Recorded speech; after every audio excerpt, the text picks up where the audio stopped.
Evening all. How are we all doing then? All good, I hope.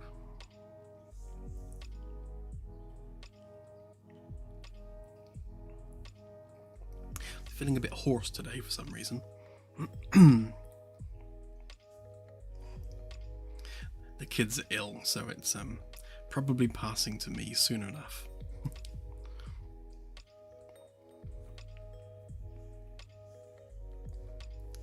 Thank you.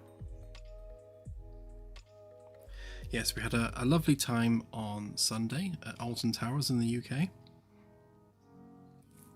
We go there about once a year. It's good fun.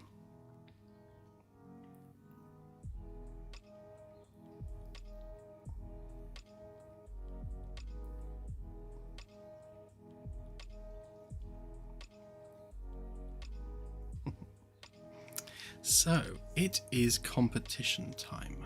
So why don't we crack on and get on with that? If I can find the right button. There. Apologies for blinding everyone. So once again, we have 4 captain keys to give away, thanks to Firstus, AJ and Max. And we have 3 dev build keys to give away. All very exciting. Claire, are you ready?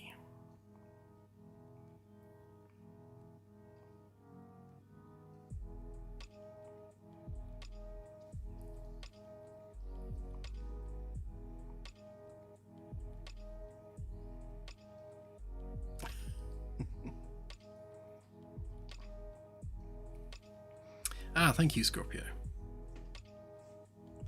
Entirely by accident. I'd like to say I planned it, but I guess getting it working nicely on the Steam Deck just kind of had its benefits.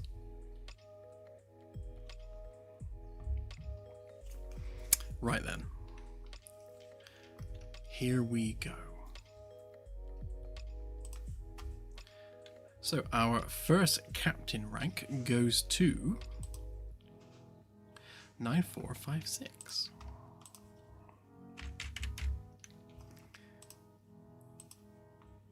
And that is Don Cheadle 79. Congratulations.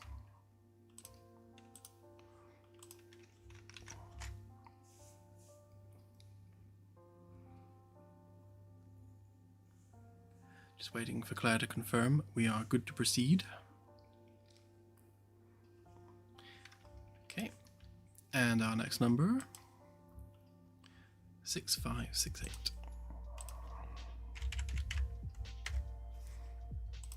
And that is CJ. Congratulations, CJ.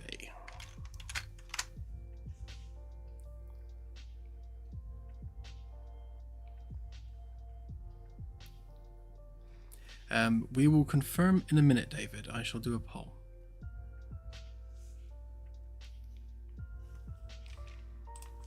And the next number 8203.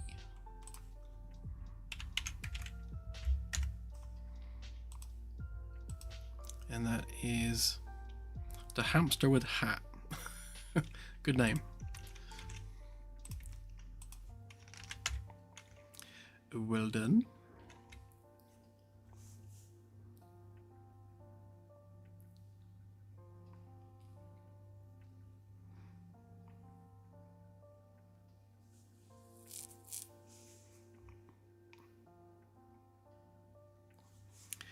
We are drinking smart water tonight.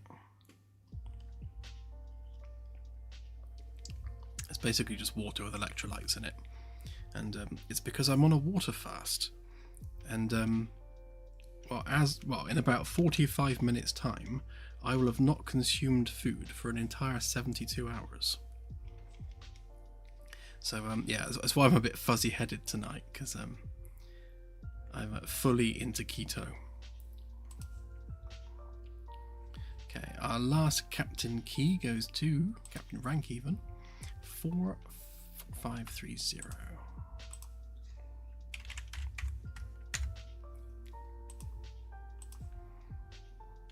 And that goes to Arthur.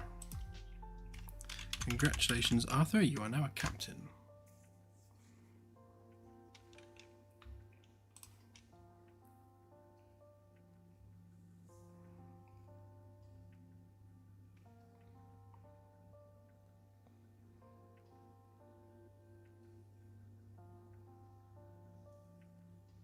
Sounds about right, David. I have drunk with Irishmen before, so I can confirm.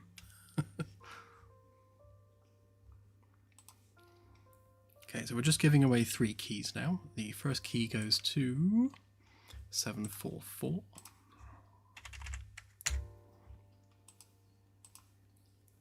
And that's Mr. Dog Lover.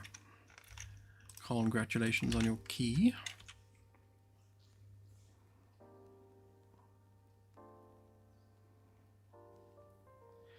Yeah, I've done keto in the past, and it wasn't too bad at all, really.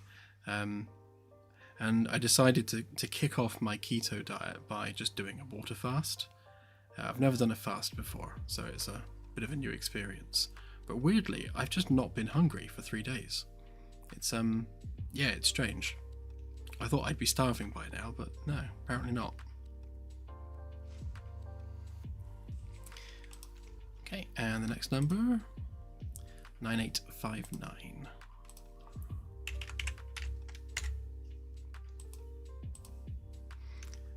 Tony Mark III. Congratulations, you now have a key.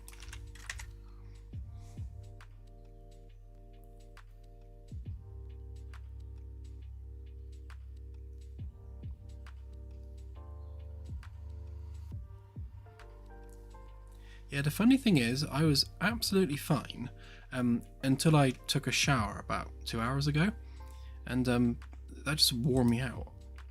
I spent most of my day just sat at my desk, but yeah, showering just took it out of me. 614.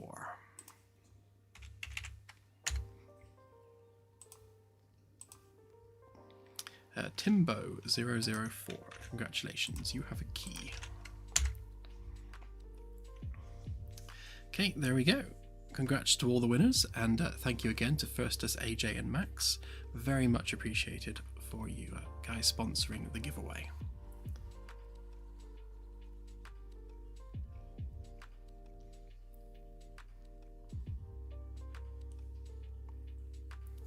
Okay, so we shall leave Claire to do the necessary and ping everybody.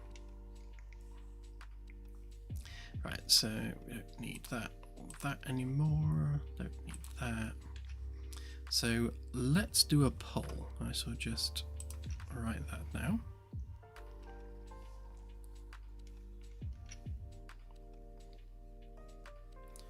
Yeah, that's my motivation as well, Firstus. I'm on blood pressure meds because I've got stage 2 hypertension, and that was basically because I'm fat. I ate too much cake, I ate too much biscuits, I'm fat, and now I've got hypertension. So I figured it was time to do something about it. And I sit on my bum all day, so that doesn't help either. And apparently fasting is a great way to get into reducing some of that. So hopefully I can reduce it enough to no longer need pills.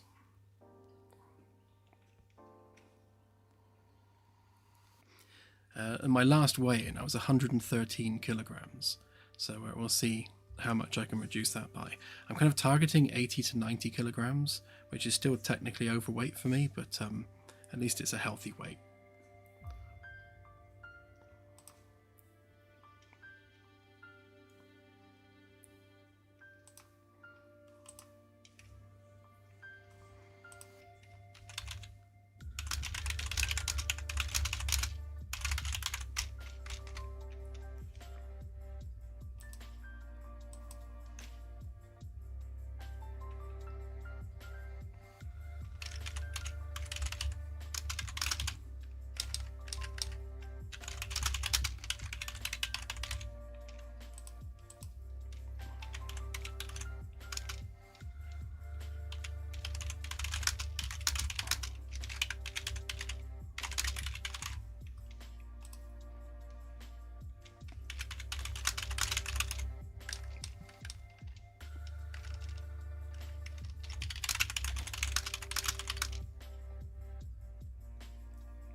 Okay, the poll has been posted.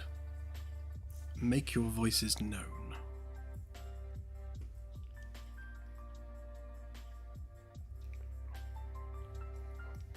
Oh, that's really good, Firstus. I hope to follow in your footsteps.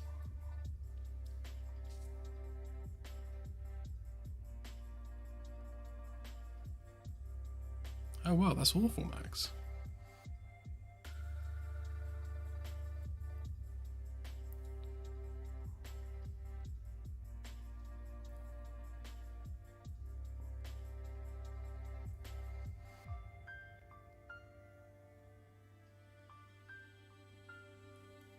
I don't think I need to, David. I think you can see it if you just click on it.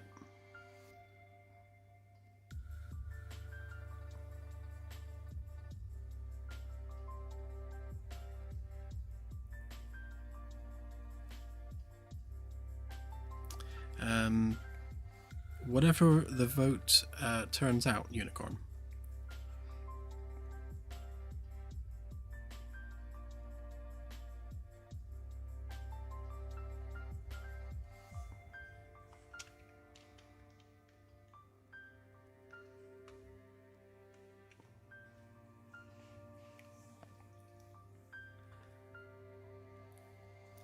Not yet, Anasi. There's just a couple more to do.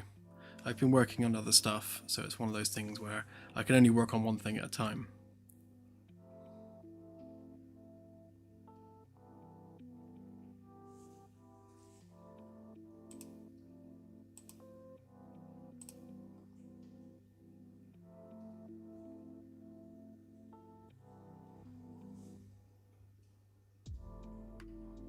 Oh, thank you, Raven. Waiting for exobiology and field sciences. But first we've got to chew on the wiring for the MDucts. Yeah. Yes, I'm actually really excited for doing the science labs and building the equipment and kind of figuring out what equipment we need per science lab. But yeah, we'll be going hard on the science gameplay for sure.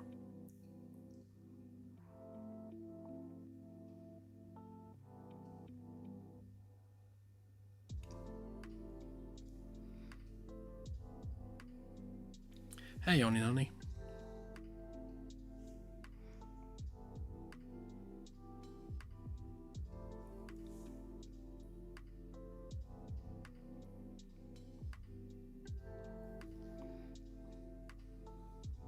If we do start the Admiral's yacht, obviously Admiral level backers get access to it immediately. Not that there'll be anything to do on it to begin with. But yeah, same process as the Caravella really. Just doing the framework, sketching out what rooms go where, what rooms are needed, that sort of thing.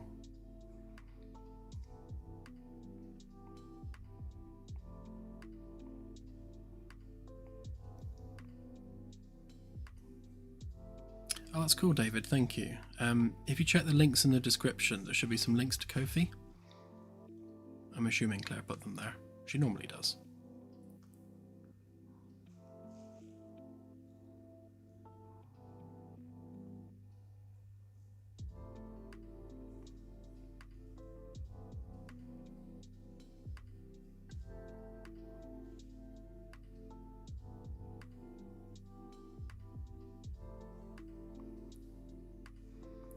Okay, well, I think we will call the poll there. People have spoken. We shall continue with the Caravella.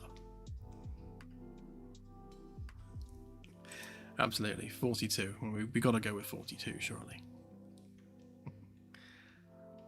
Oh, I dropped to 41 just as I clicked it.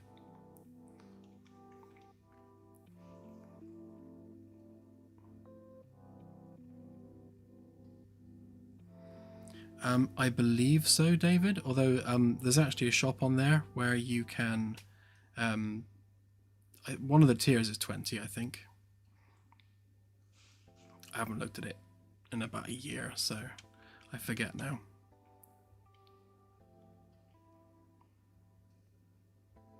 Yeah, stream time is kind of my do what I want to do time, and then the rest of the week I'm kind of hard at work on the project proper.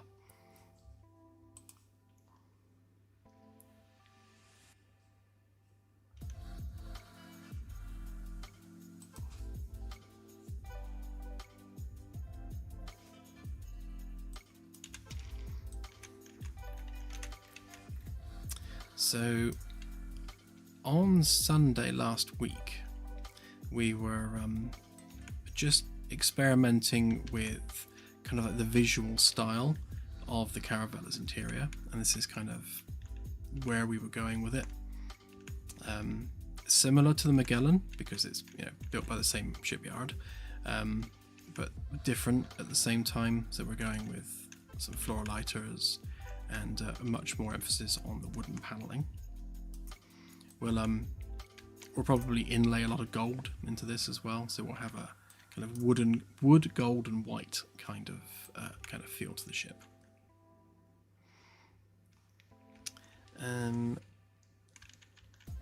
Yeah, so we could do with splitting those up into individual panels at some point,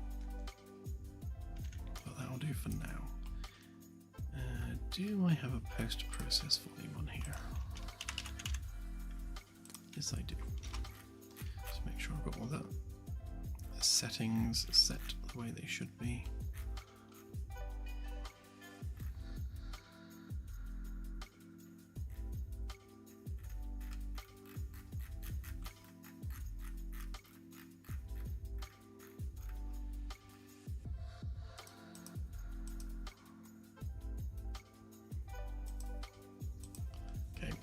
Separate those light panels, so that's gonna be crazy bright.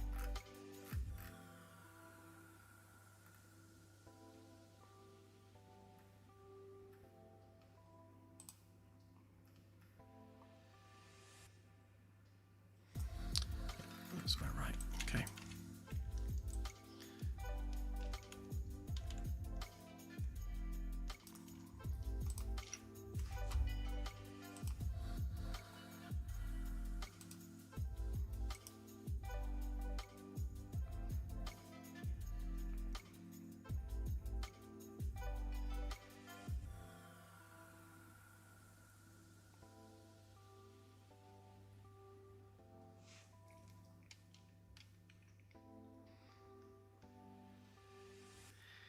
So the planets will be procedurally generated, and they'll be 1-to-1 scale. So the idea is that you'll park the main ship in orbit, and then you'll take a shuttle down towards the surface, and then as the shuttle hits a certain altitude, a transition will occur, which then teleports that shuttle to the surface environment, just flying around above the surface. So we need to pick a point where that transition occurs, and we'll probably do it kind of edge of atmosphere kind of altitudes. On an atmospheric planet, we can probably mask it with clouds. For the non-atmospheric planet, it's just going to have to be a brief cutscene where you see the shuttle flying down, and then you're back in control, flying around the surface looking for somewhere to land. The surface environment definitely has to be static, because it's going to be very detailed, and we can't move that around with the way we move space around the ship. So there has to be some form of transition. So we just need to minimize that as much as possible. But yes, so that the surfaces will be fully explorable, littered with ground clutter, trees, rocks, rivers, that sort of thing. And yeah, you'll just be free to explore any which way you wish.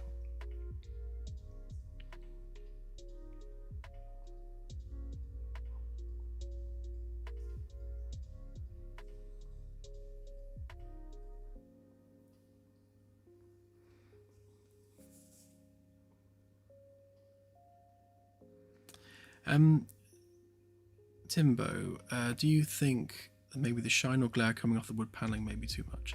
Maybe. I mean, we can certainly tune that down to make it slightly more rough and not quite so highly polished. But we'll see, once we actually do the lighting properly, we'll see, what it looks like.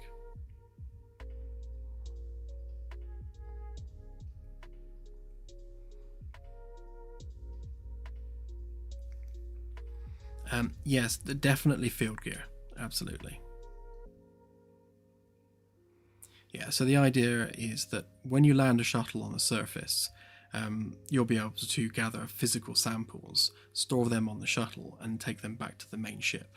you then offload them from the shuttle and take them to the relevant science lab. So if it's a rock, you take it to the geology lab. If it's a plant, you take it to the biology lab, etc., etc. And that's how you research and unlock new tech and that sort of thing, by performing research on samples.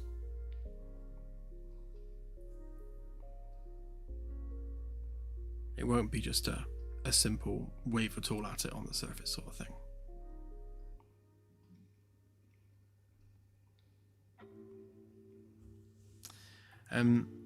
Yeah, so the Magellan is the first ship out there. It's our first FTL vessel, so there is no prime directive or anything like that. This is very much a case of the captain has the ultimate final say in everything. So yeah, there's nothing like the prime directive.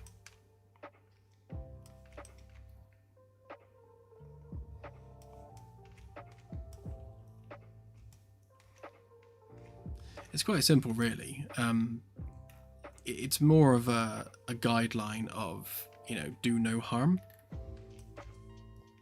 There isn't a do not interfere rule. If you see an asteroid flying towards someone's planet and you can stop it, then stop it. Don't just let it hit their planet. It's all kind of quite pragmatic and common sense.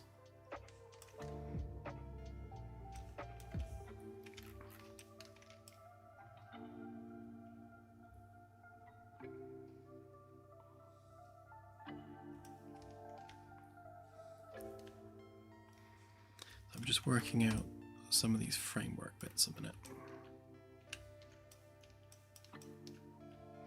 I might start building the snapping guides so that we can get these panels exported physically as separate objects, and then we can start bringing them into the world properly.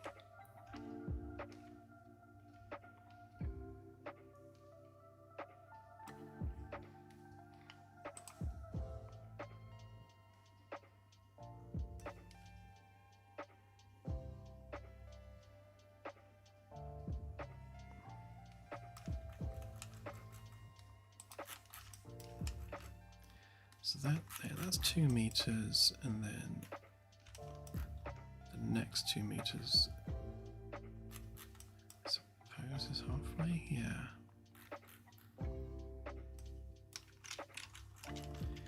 And then the next 2 meters. Oops. No, lost the camera. There we go. Is there? Yeah. Okay.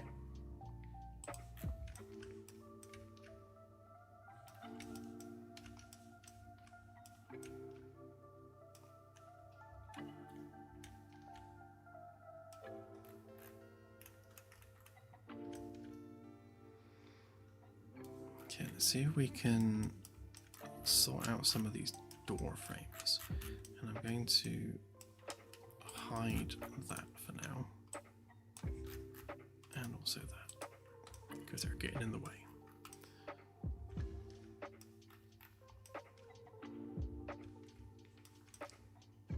Oh yeah, so one of the things I mentioned on the previous stream is we might have an issue specifically here because the thickness of the outer hull is represented by these support beams here. So the actual inner skin of the outer hull goes along these little triangles. So they're penetrating quite far into the room, and as much as we could probably do some ground facing windows, so we can have windows diagonally facing downward, it does kind of intrude upon the door frame somewhat. So there's going to be an issue there. So what I might do is just pull that out ever so slightly, maybe by about a meter or not even a meter, just to make a bit more room to work with there. It's not going to affect the overall silhouette too much. Basically, we'll just pull that out slightly and then re-sub-D it. But I'll wait until we're doing this room properly before I approach that. It's not going to affect any of the internal layout by doing that. It's just fixing, a problem that we have here.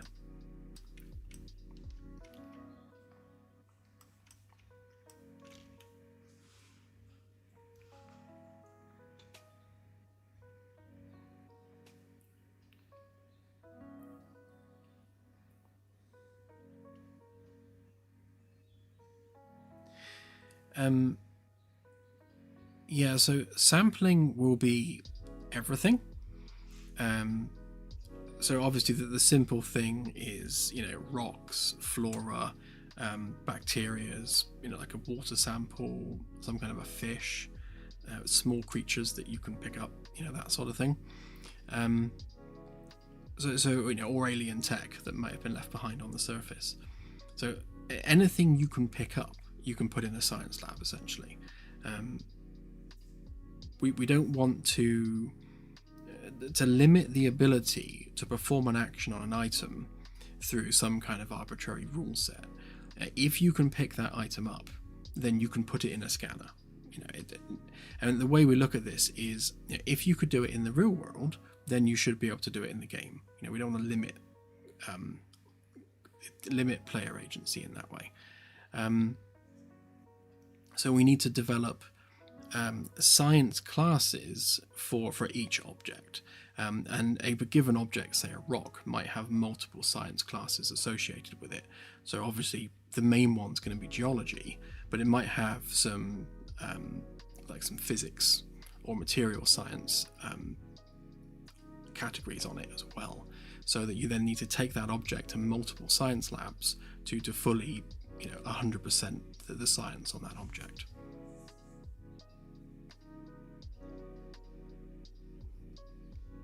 And they will be procedural items. So, like the plants is probably the most obvious one. We're going to have quite a deep asset pool for things like stems, leaves, flowers, just individual petals, that sort of thing. So we'll be kit bashing plants together based on deep asset pools. And interestingly enough, in the next version of Unreal, they have an actual engine tool that can do that, which is kind of cool. So we basically just build those asset pools and then procedurally put together flowers and plants based on those asset pools. And also that will be based on the atmospheric and surface conditions of the planet. So like a high gravity planet isn't going to have tall plants. It's going to have probably mosses and fungi and that sort of thing. Is things which can withstand high gravity, whereas a low gravity planet is going to have tall spindly plants more than flat ones. So we'll try and make the planetary environments relevant to the type of planet that they are.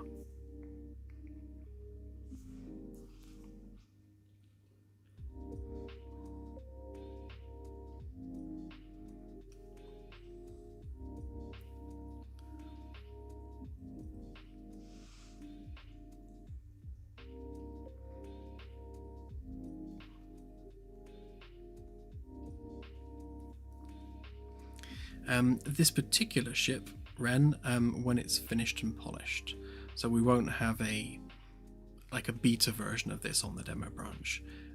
We'll do it internally for the backer build, but not on the demo.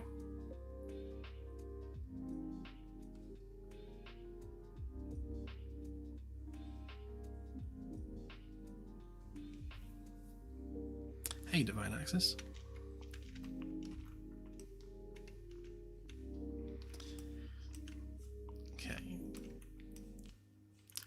So I can't really measure the wall panels on this room yet, because we're going to have to sort out those walls first, but I can do the corridor into the shuttle bay,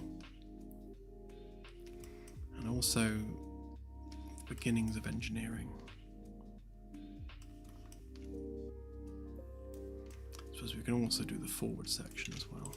Let's what is that and why is it there?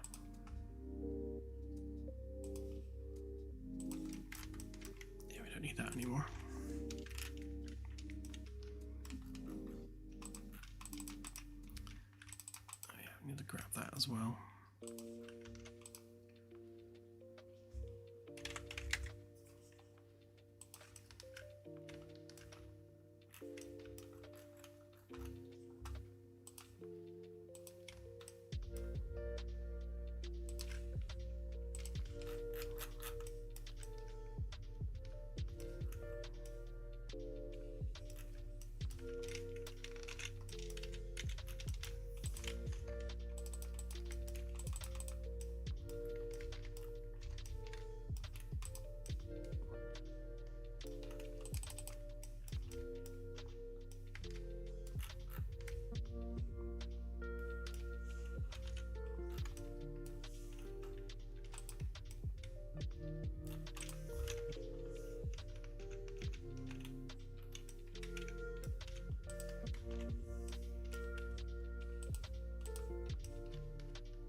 I was debating whether to make this a bulkhead, but I think I will on this deck, because we've got the bulkheads lining up with the join line of all the different pieces, and this is just a corridor on this side, so I think we will place a bulkhead there, and then we just won't have one upstairs because it's mainly just an entranceway for the captain and XO's quarters. So that one can stay.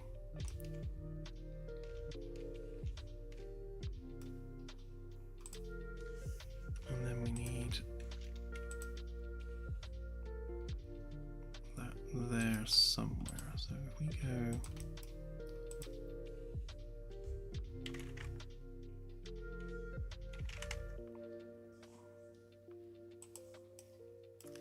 maybe 150.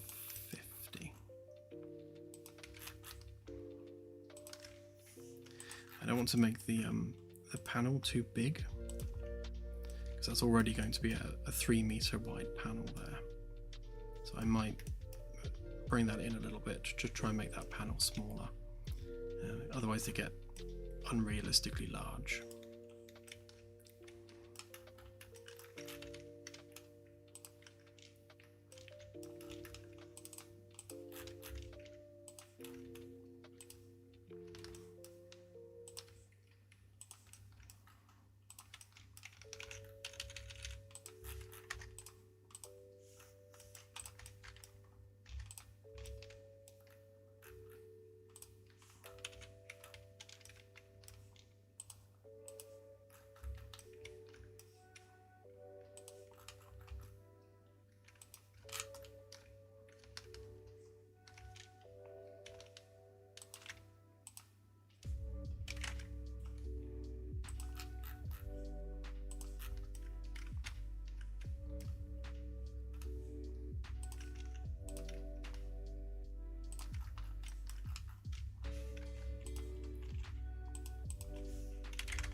So again, what we're defining here is essentially where I'm going to put the wall panels.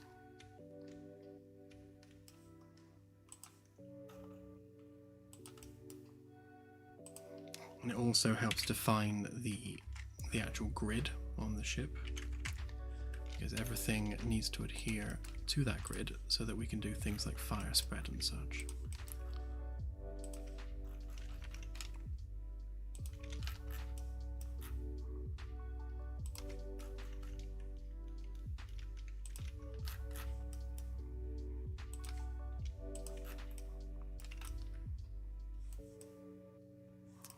So that'll be a standard panel, that'll be a corner piece, which means we need another one either side of that door frame.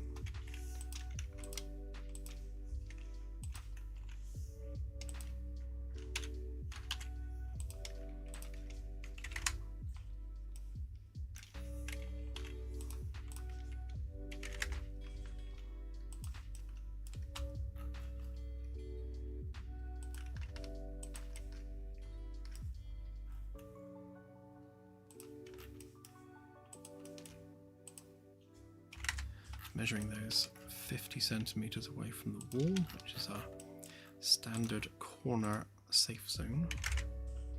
That just gives us enough room to be able to curve a panel in there and not have, if we curve the top bit over, then not have it overlap itself when it does a curve of that radius.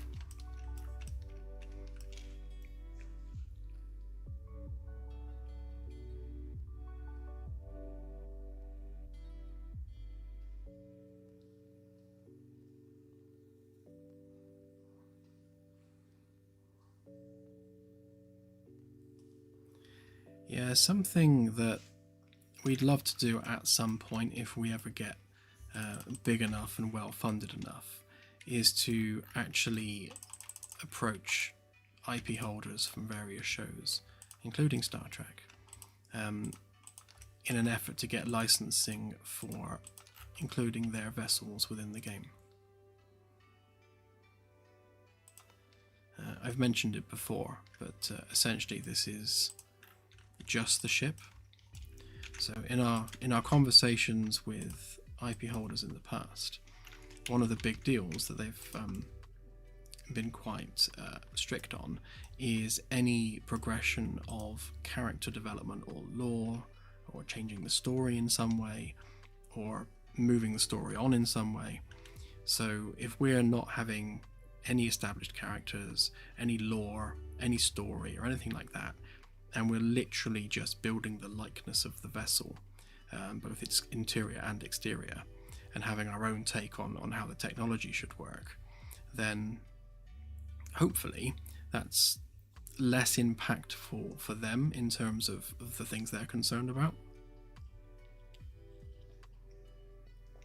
Therefore, we could license the Enterprise refit just for use in the sandbox as a ship to fly around.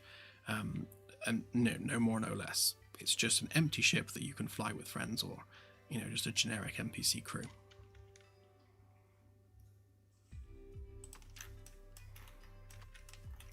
But obviously, we would have to have some pretty in-depth conversations to get licensing for that.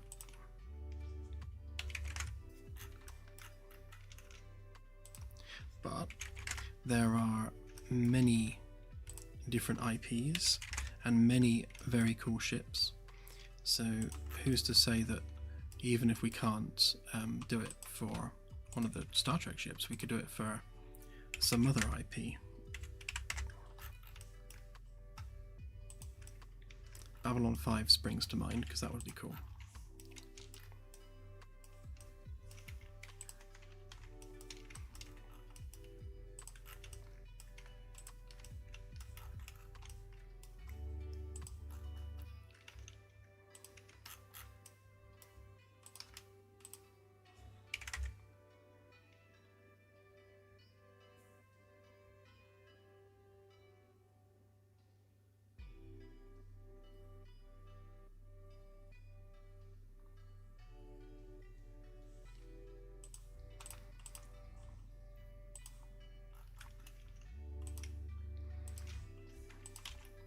Yeah, there are many famous ships in sci-fi, and ultimately I want to build all of them.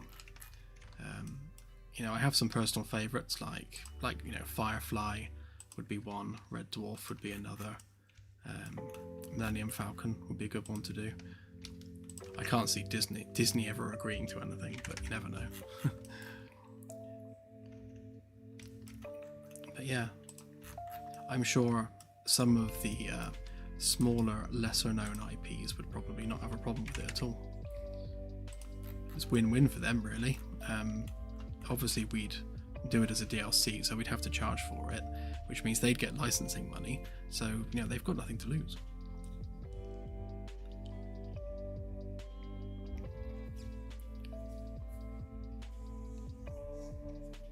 Sorry, Serenity, yes.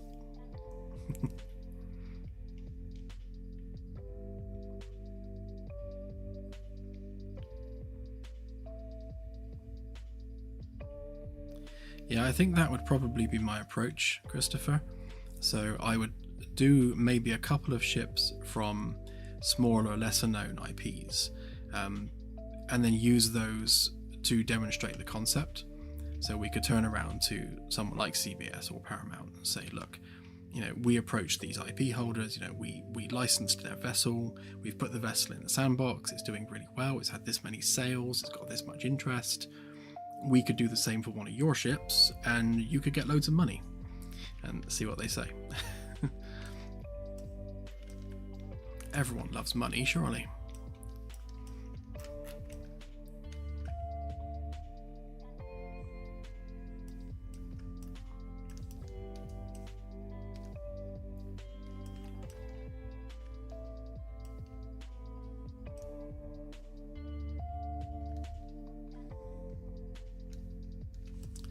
Oh, did I make those one panel in the end?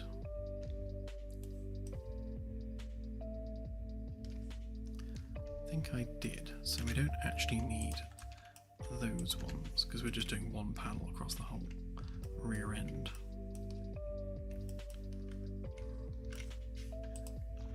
Makes it easier for door panels.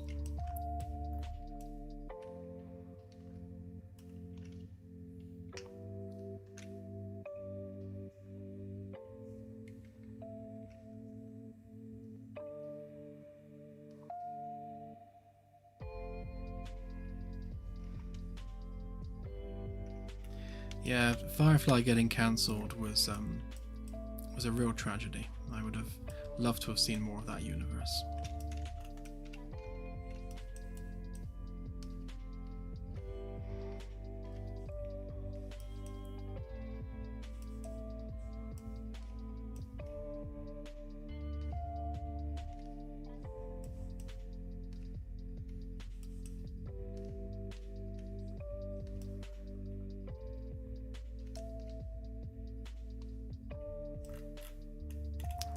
Why did I split that into two panels?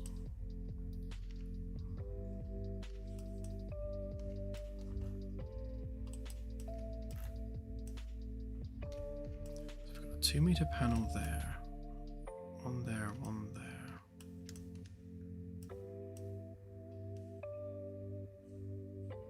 And a small one there.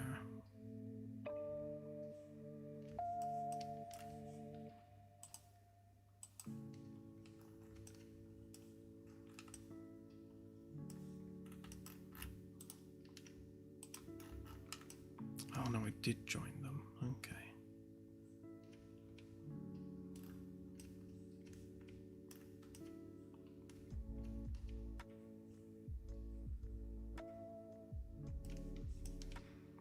Yeah, that does make a lot more sense.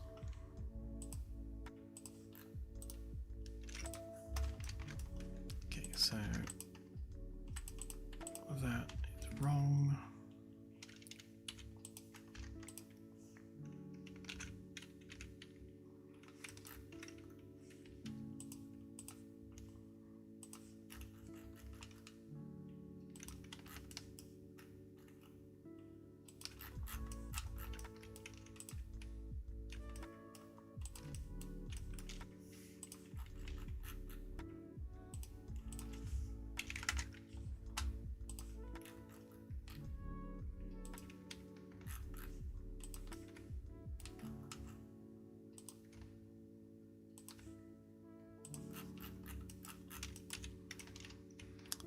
Better. That just keeps the panel sizing consistent then.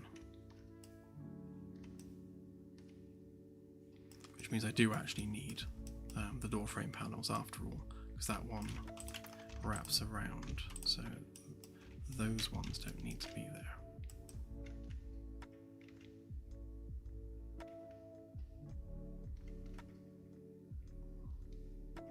Which means we'll probably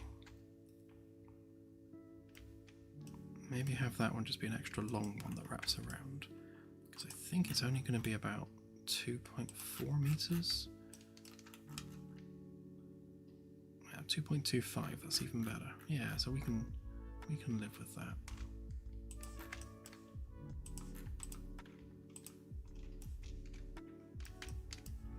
Yeah, so 1, 2, 3 panels there, 3 panels there, 6 through there.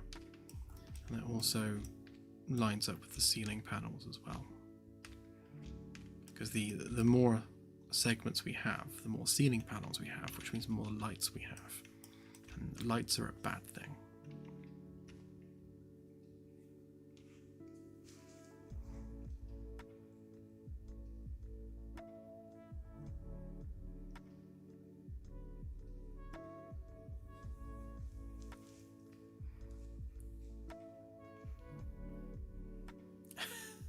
Yeah, I have no idea what's going on.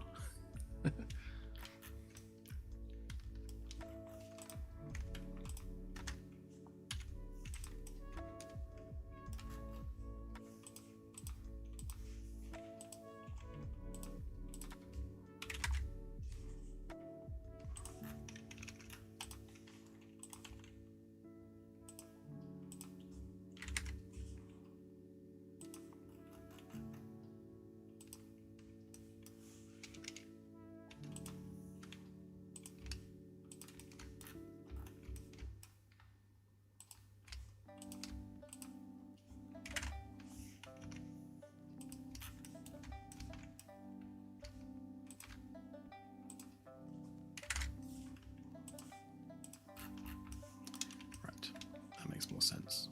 So we've got the panel there which curves around, same on the other side. Then we have just a flat square panel for the door itself with enough room for a door pad.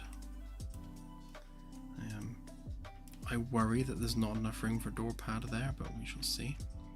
We might need to make those doors ever so slightly smaller just so we can fit a pad in. Yeah, and then the same needs to be true here as well. So get rid of that one, move that over there.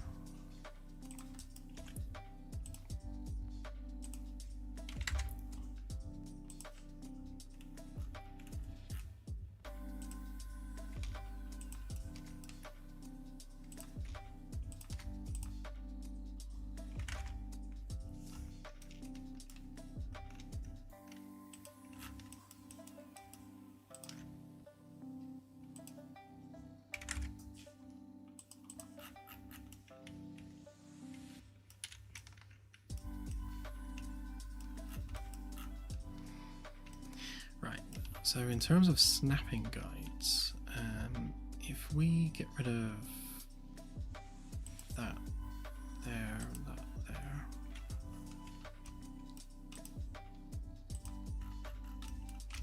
I guess we need to make a generic, generic 2 meter square, which will then turn into our snapping guide.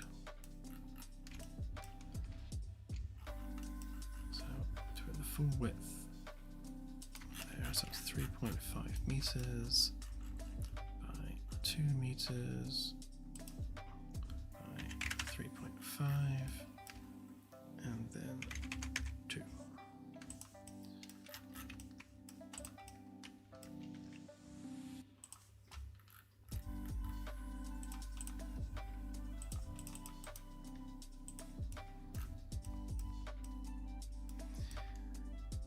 So that's one snapping guide. And then we need to create the actual point where we attach sockets to. So it's a bit different with this ship because we're obviously we're not facing a central point like we are with the Magellan, so we need to sort of pick an alignment direction.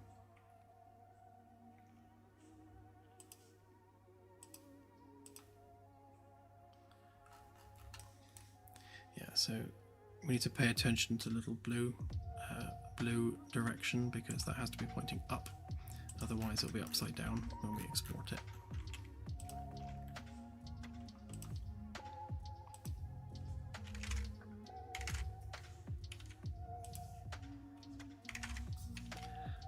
Make a little guide here just so I can visually see where the axes are.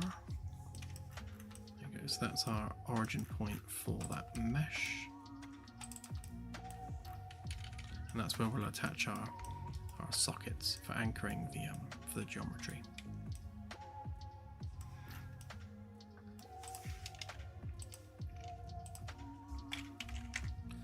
And we just need to move them accordingly.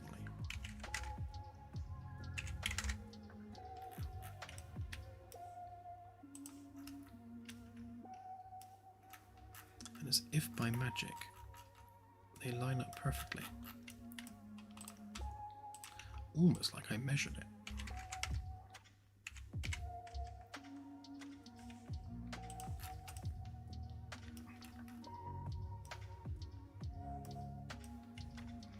This space is going to be slightly different because obviously it's much more of an open area and we're not adhering to the same grid as such.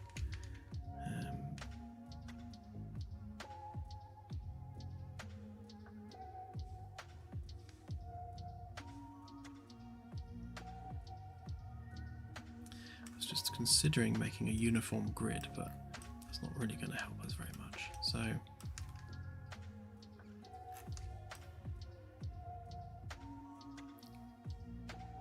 I think what I'll also do is probably export this snapping guide as a single object covering the entire deck.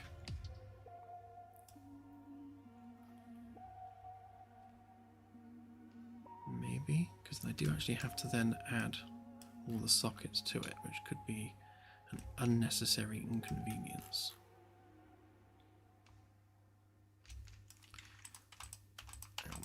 I've got an idea.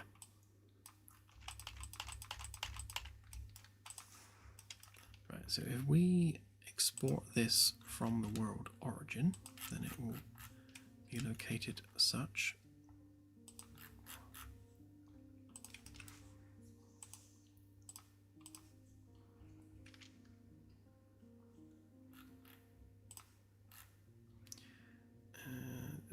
That one.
I'm going to rename that one because that's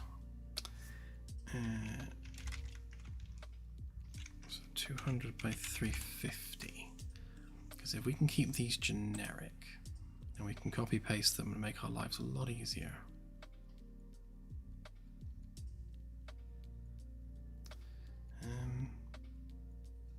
Yeah.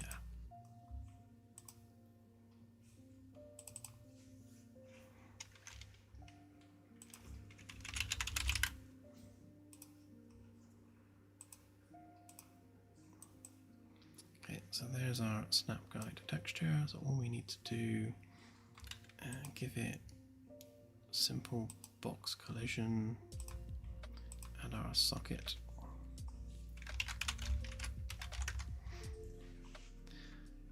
For some reason on the Magellan, I call them anchors because they're kind of like the anchor point for the meshes. And now I'm regretting that because it's always an awkward word to type. So we'll go with socket sort of moving forward because it is just a socket. May as well call it what it is. Okay, so having now created that, we can then attach everything else to it.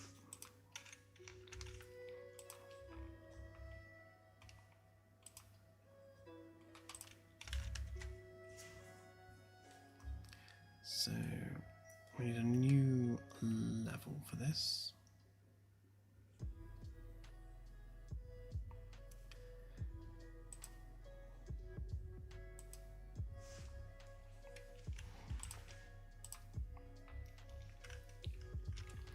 So it's Caravella deck 3.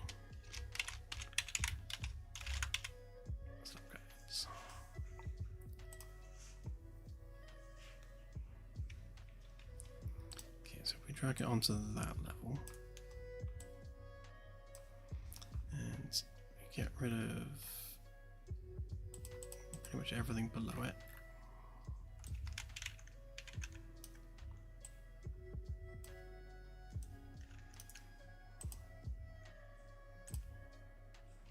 Right, so we need to know what the floor height is of this deck, and to do that we simply need to measure from the world origin down to there, which is 275. So we need to know that that needs to be minus 275.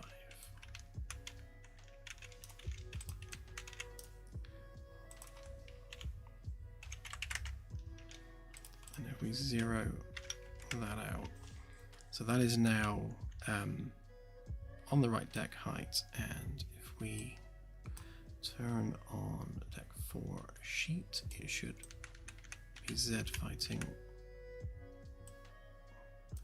which tells us that we are exactly aligned. And then we just need to move these into position. So once I've done one, I can then copy the rest, like 200 units at a time. And therefore only need to create the one socket rather than needing to create a socket multiple times, which is time consuming and annoying.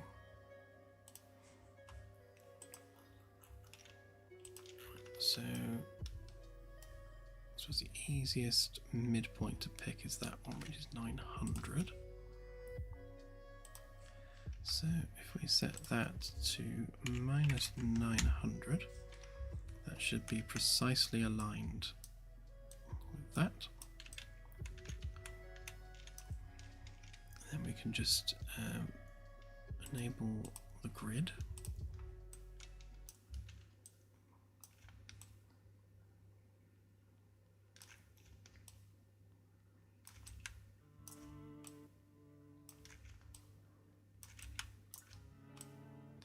Yeah, this is way quicker than having to place sockets one at a time.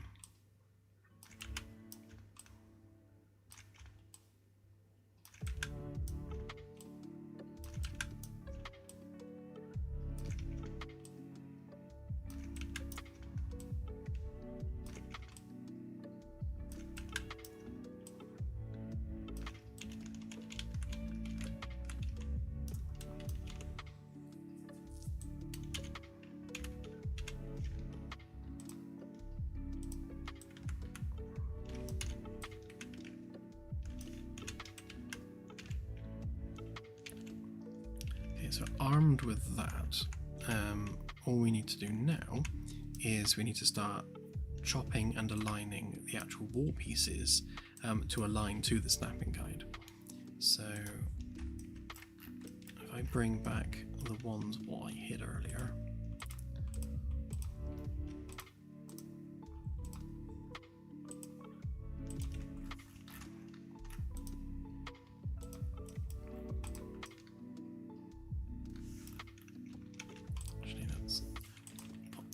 into place before I unhide it, ungroup it.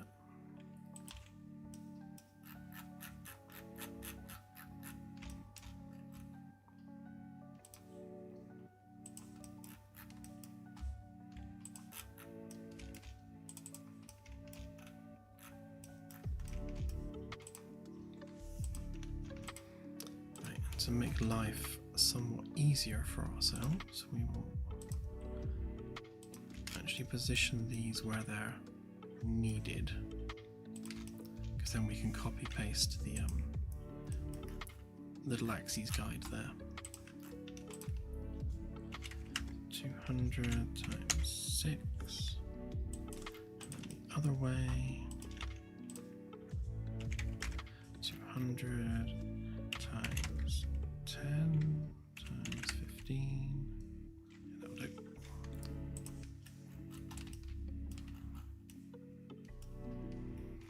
So given the floor panel, for example, split that now. Also, we don't need both sides now. We only need one floor panel.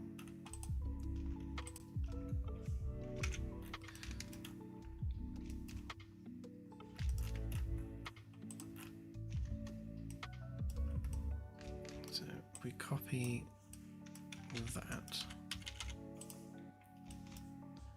paste that in place, and group it up with the other component.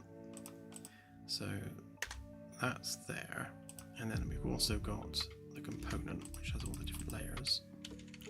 So we're removing the world origin of the object, so we can export it where it is without having to export it over by the world origin, which again is a bit of a labor saving tool. But we need to first of all set the axis location there.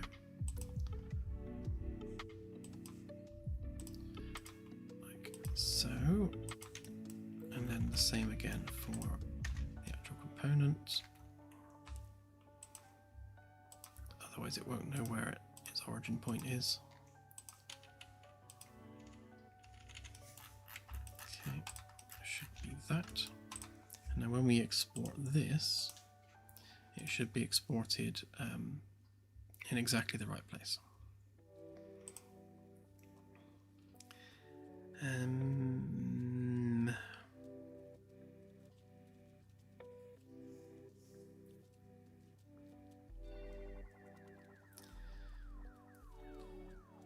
I suppose there's no point exporting this like specifically on a deck, because it's going to be used across all of the decks. In a way which is far more deck specific than the Magellan. So yeah, let's just make a folder for it. Just call it flooring, I suppose.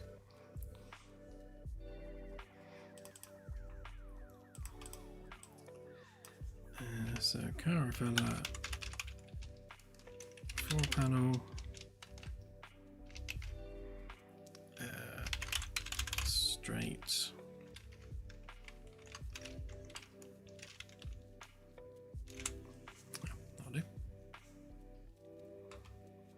And we'll define different styles of these panels as well. So like we do with the Magellan, where you can have different floor surfaces, we'll have different versions of these floor panels with different surface effects. So wood, carpet, rubber, that sort of thing.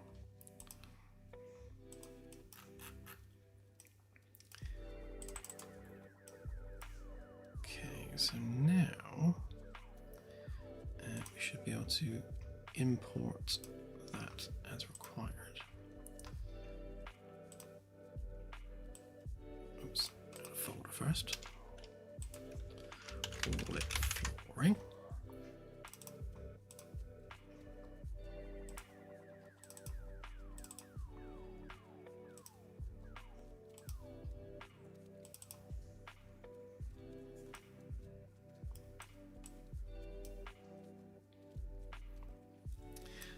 A slight awkwardness here, actually, which I may have to make a custom collision for this, because normally with the floor panels we'll just do a box collision on them, because it means that there's only 2 polygons for the actual surface that you're testing collisions against, and the more polygon dense that the surface is, the worse it is for calculating collisions. So we want to make the floor collisions as simple as they possibly could be. But we don't have a simple shape. We've got curved edges, which is going to mess us up. I mean, for now, just for testing purposes, if we set it as complex collision as simple, then it will use the nanite fallback mesh as its collision surface.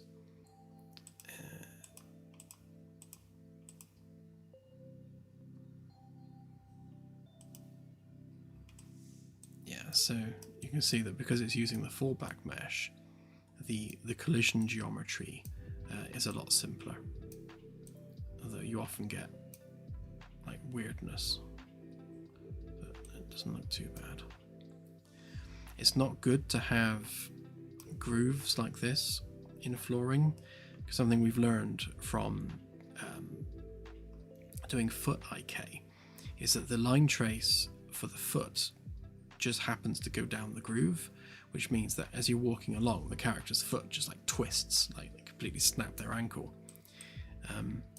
because it tries to align the foot to the normal of the surface that you're aligning to in the groove. So it's better to have just a solid surface above that to collide with. But that'll do for now. And then we want to put a socket in the middle.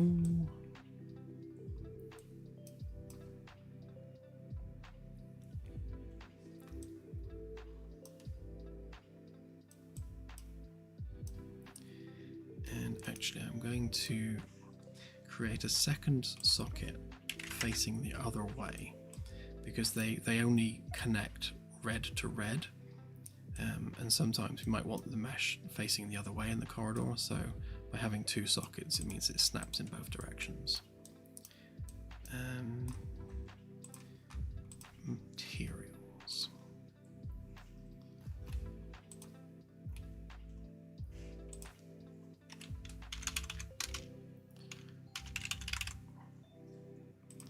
So carpet primary, which actually needs to go there, and then that one would be carpet secondary, and I don't know what that is.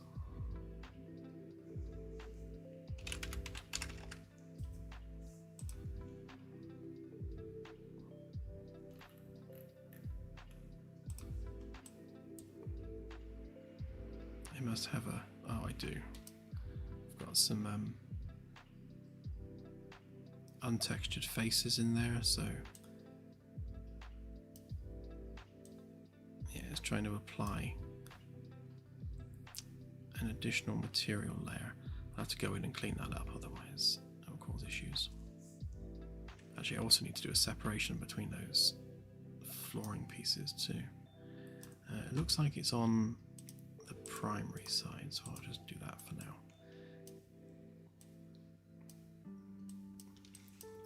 Ideally, we need to not have that, because that will create an additional draw call for every single floor panel, which is not good. Right, so we go to deck 3 interior. We should now be able to just drag that in, and it should snap nicely wherever we need it, just like so. Snappity snap.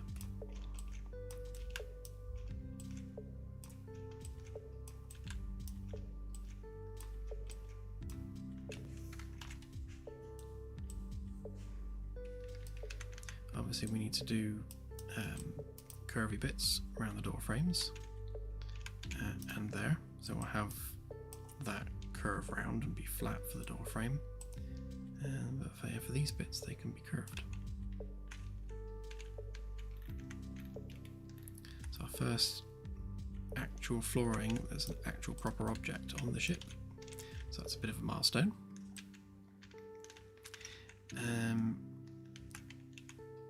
Okay, yeah, so let's get some wall panels in there as well.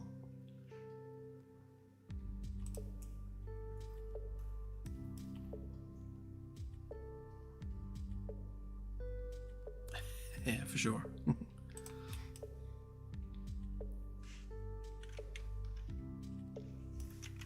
Pumpkin Grooves sounds like the name of a band, like a Halloween band.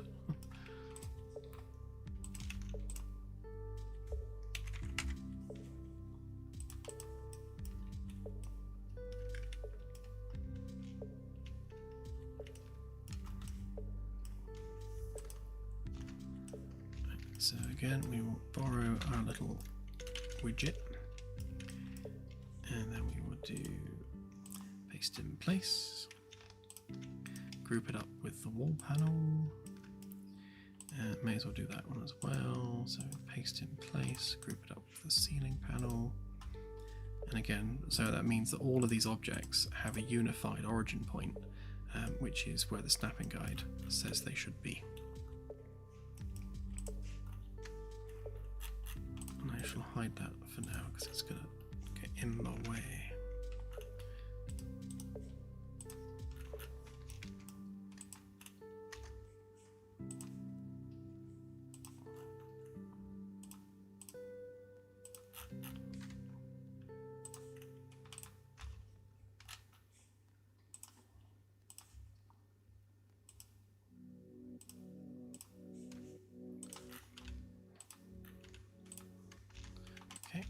So we should now be able to export this in place.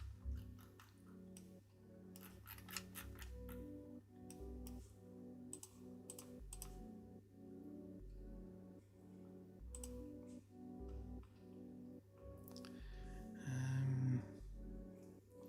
suppose we kind of need some generic ones here as well.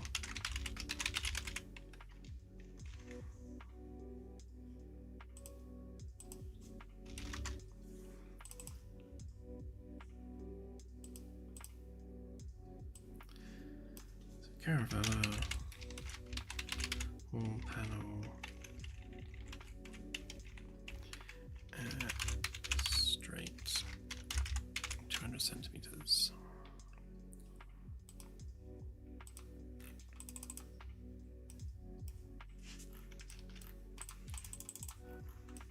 And then we'll be copy pasting that all over the place.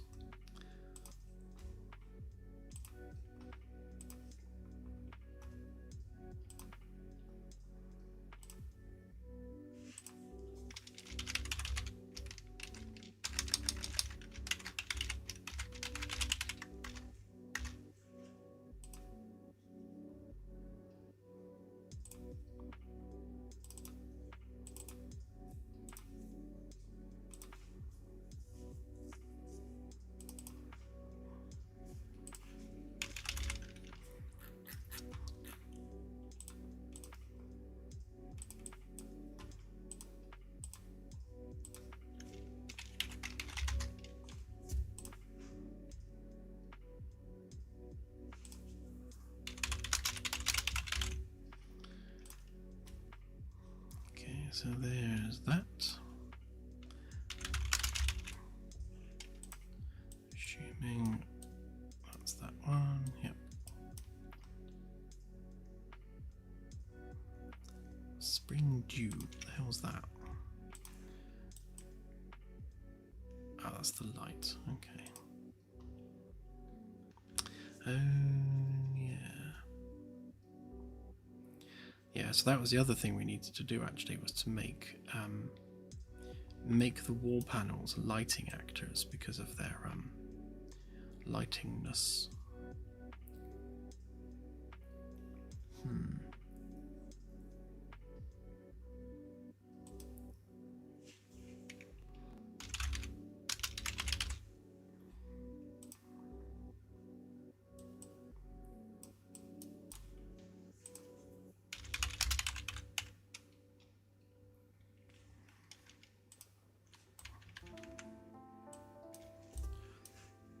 So obviously with these wooden textures, we can make lots of different like brightnesses and colors, and we can tune them as we need.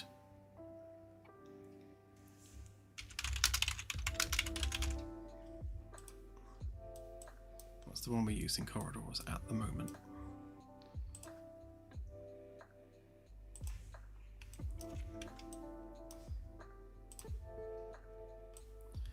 So, as before, these should just snap into place, all convenient like. And yeah, they snap both ways, so that's convenient.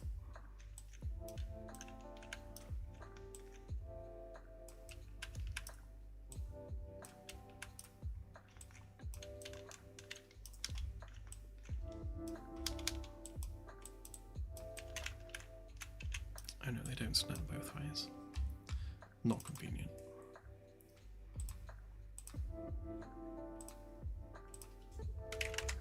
That's why we need the double socket that faces both ways, because now they'll snap in two directions.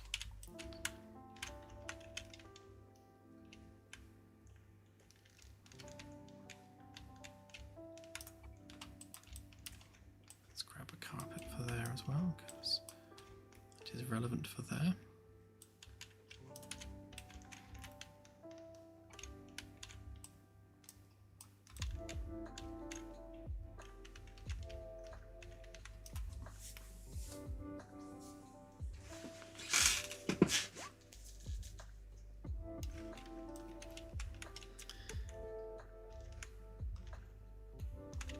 Okay, so going to need door frame there.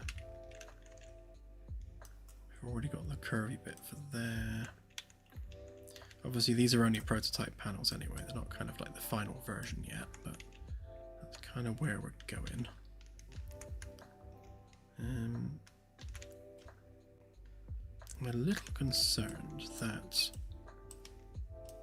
when we do the door panel, we might not have enough room to curve it round, which again will drive the door width being smaller. Now these ones are 1.5 meters wide anyway, so they're not exactly small doors to begin with. These ones are all 2 meters wide, so they're even bigger.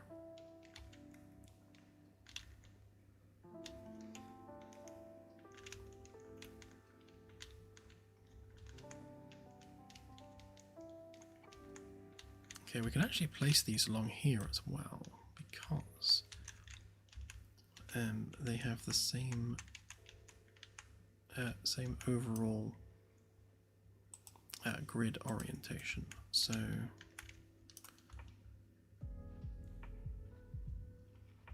I guess technically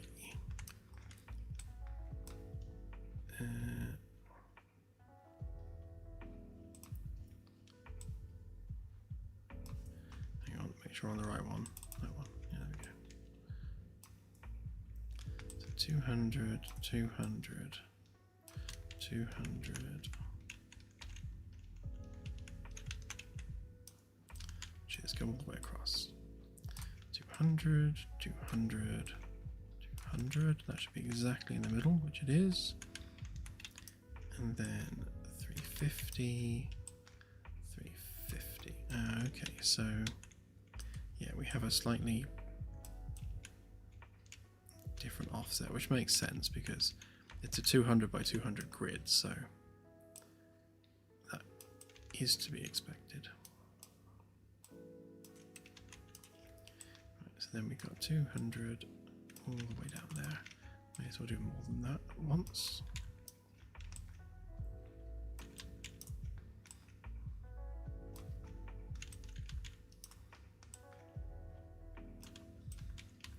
And then when it comes to the shuttle bay, obviously we're going to have to then separate that out into the 200 centimeter grid properly, rather than the corridor version.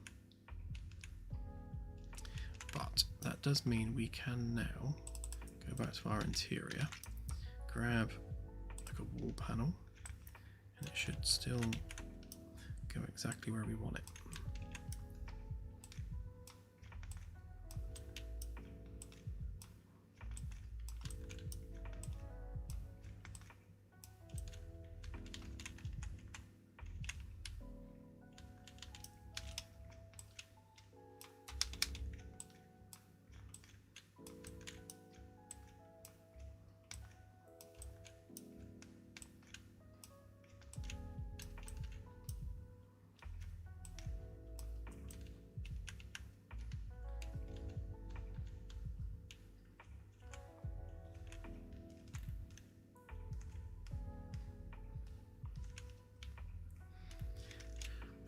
I really don't want lots of samey corridors, so if we can break up some of these corridors and make them look different, then we certainly will do. I mean, in some cases, that we're kind of stuck for space, because obviously we've got like hardware and stuff on the other side and like rooms on this side.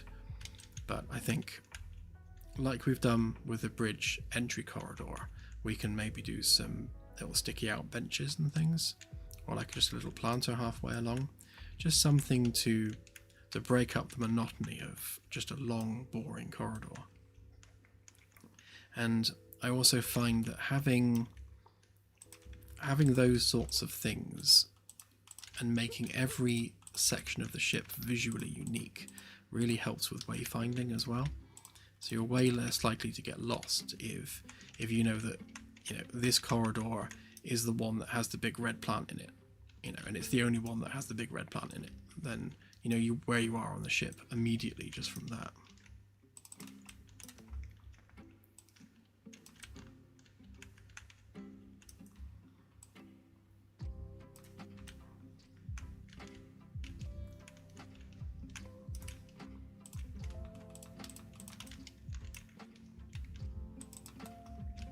That should just pop over there, all nicely like. And the same there.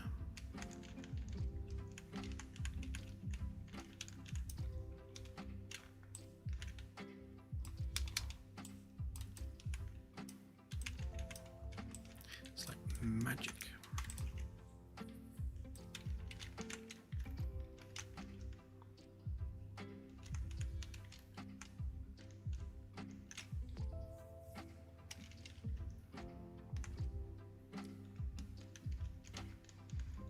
Yeah, I see where we're at with that once we start fleshing it out, because we want to maintain a separation visually from the engineering areas and the passenger areas. So with it being a commercial science vessel, the commercial crew are basically walking around like the habitation area of the ship. So the engineering section needs to be visually different. It needs to feel a lot more engineering-y. So if you have windows from the posh bit into the grungy bit, it's like a juxtaposition of styles.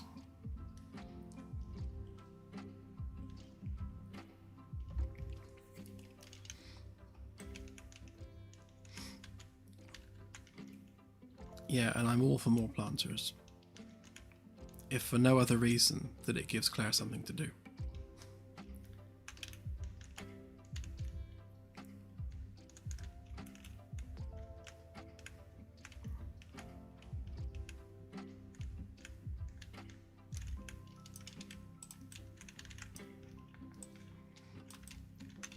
We can stick some floor on there, because obviously that's going to be a unique one. We're going to need versions of these floor tiles that have flat bits for doors on one side and both sides, because one-sided we can just rotate, that's fine, but if there's two doors opposite each other, then obviously we need a floor tile that caters for that.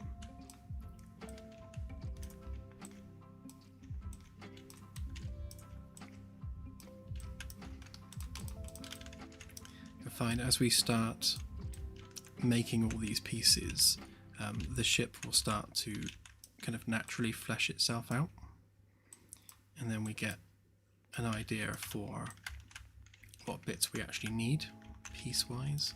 Yeah, so that can't be there because we need a separate one for that. So you can see visually now which bits of modelling need to be done to fill these gaps.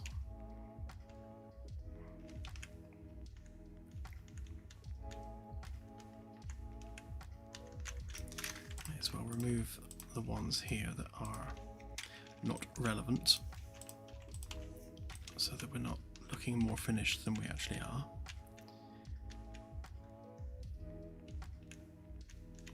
Let's get those core bits in though, because they can be done.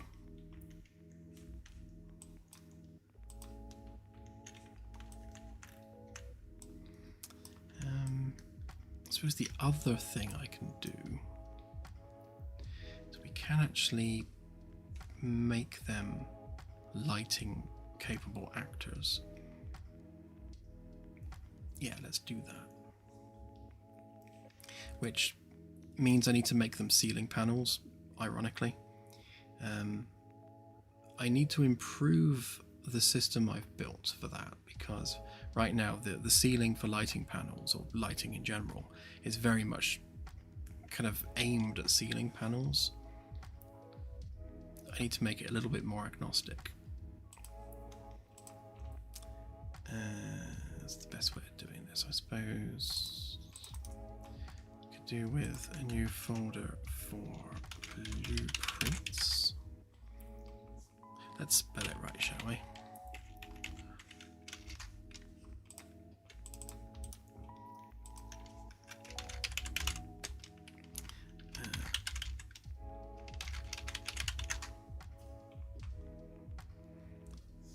So I'm trying to make it where if we're doing blueprints specifically for a given ship, that they're always child blueprints of a set master class.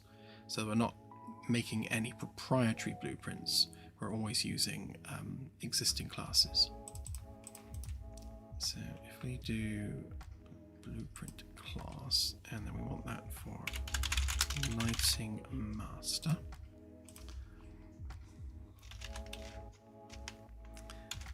So that's Caravella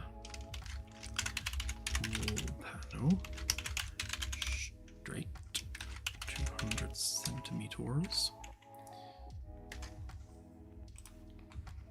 Right, so this is now expecting to be a ceiling panel. So what we need to do is add some extra bits and pieces to make it not so. So the first thing we need is some geometry. So let's give it a static mesh. That would be the wall panel. And then in the construction script, we need to do some stuff. And we need to do some stuff before we call the parent construction script. So we need to set meshes.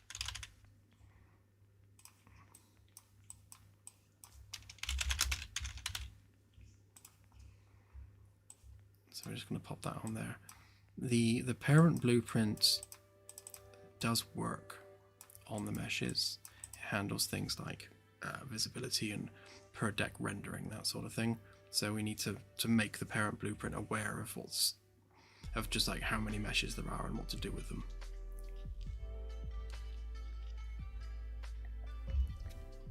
And then we also need our light, so we'll do a rect light. And we'll just call that panel light. And we'll make this one quite simple. I'm immediately thinking of a problem, because when we do the lighting switchover from shadows to no shadows, it's going to enable shadows on every light,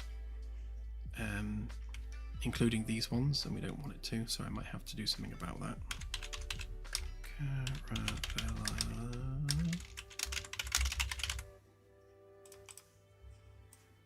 Right, so there's the panel. Then we just need to place the light in an appropriate position. So set the barn door angle to 90. Give it a no. Actually, I can't remember if I've been setting these to 90 or 0. I mean, technically it doesn't make a difference, but I've noticed that in some scenarios it does, and I can't remember which way round was the better way round, so I shall have to remind myself that needs to go the other way.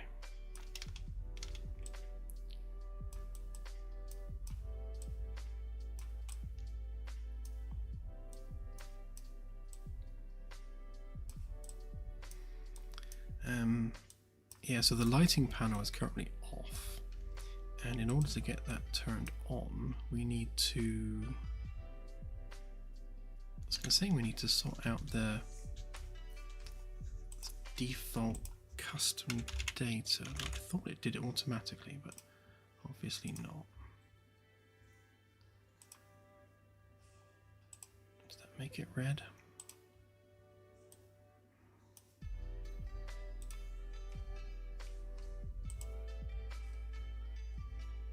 Yeah, there we go. Yeah, that's the default color.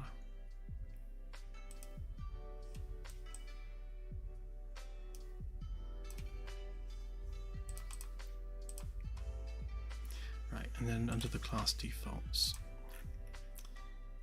that's where we change our base light values. That's fine, that's fine. Actually, no, that should be 6,000. Probably turn that down a bit.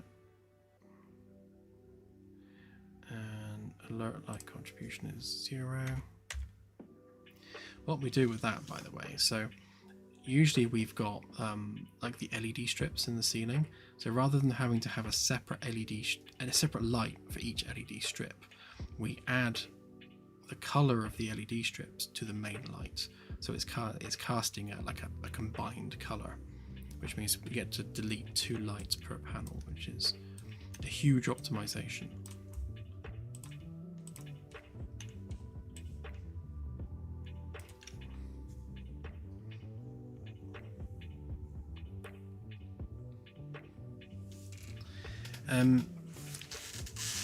Every panel is destroyable and removable, Martin, so we can't join them together.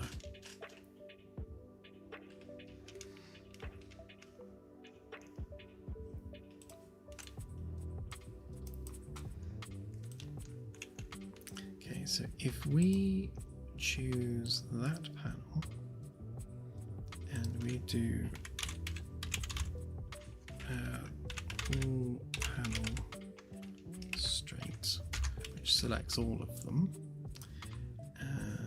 and then we make sure that we've got that selected, then we can replace these actors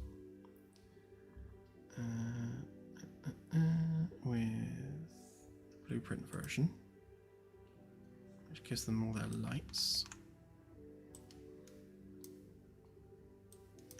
And then we just need to sort those lights out so they're not crazily bright. Let's turn off that for a minute so we can see. Yeah, way too bright. And much, much too high of an attenuation radius.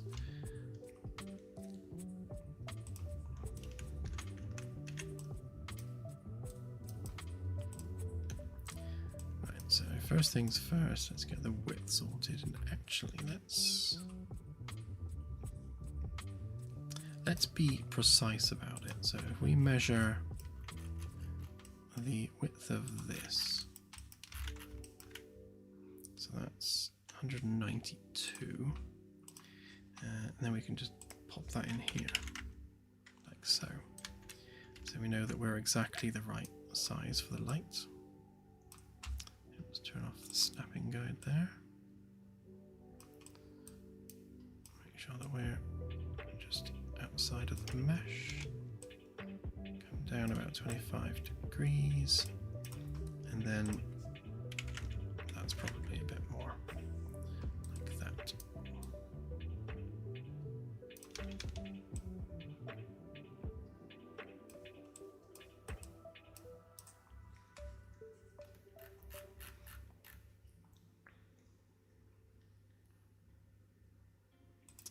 We can probably turn off shadows there.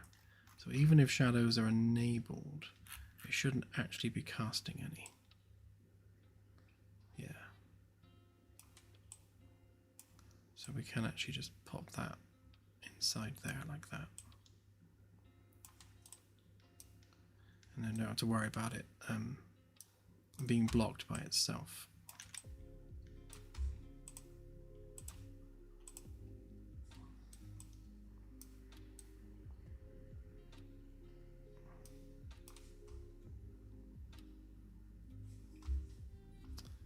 Okay, and then just to test the theory, let's just turn that on. Does it now block? Yes, it does. Okay, so yeah, so we don't need to worry about shadows being turned on because we don't ever touch these at runtime, so that's fine. We can turn shadows on and off arbitrarily, and it's never going to cast any. So good.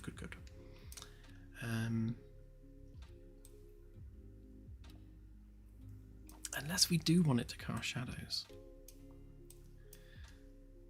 Like, what's that going to bring to the table? Because the only way to make it cast shadows is to have it not obviously lodged inside the mesh, which means we need to do something like that. And then obviously the attenuation needs to come down while I'm at it.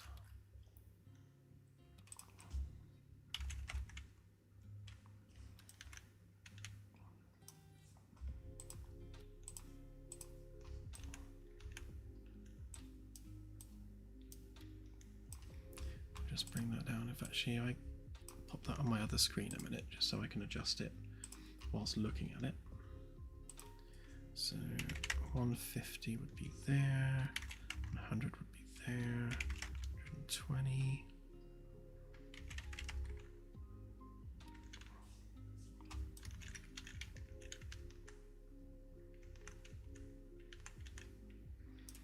Overlapping lights are bad, so the less we overlap them, the better. So 200 pretty much lights up the corridor, but we don't really need it to do that, so that's probably going to be enough. We just want it to cast a bit of light, really.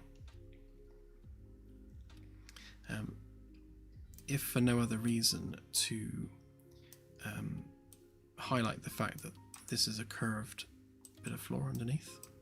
In fact, if we maybe rotate that ever so slightly, just so we're kind of lighting up more of it.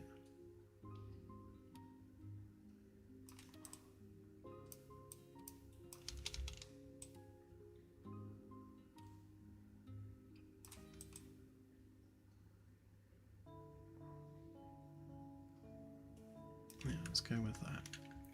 And then we shall adjust our brightness so that we're not casting crazy bright light.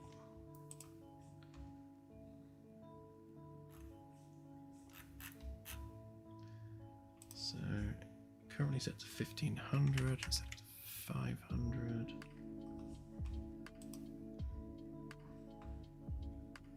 Alright, which is doing nothing because we haven't told it to do anything.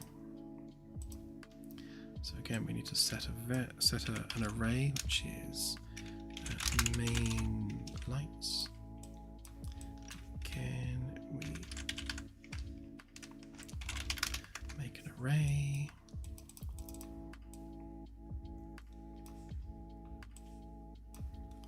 It might seem weirdly overkill to use an array for one item, but not all panels are created equal, and some of them have multiple meshes or multiple lights. So just by using an array for every occasion, it means we cover all bases. Right, so now that should obey the values that we set. So if we set that to maybe 250, it really doesn't need to be very bright. It just needs to be just a bit of accent on the flooring. I'll change the light material because it doesn't need this diffuser material on it. Unless, did I hook that up? I can't remember whether I did or not. It might be a redundant, yeah, it's a redundant variable now, so I have to delete that at some point. Yes, Christopher.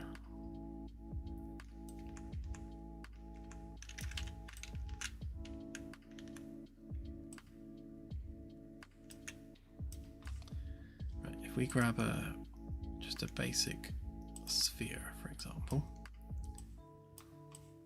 you can see that it should cast a shadow. At least it would if it was smaller.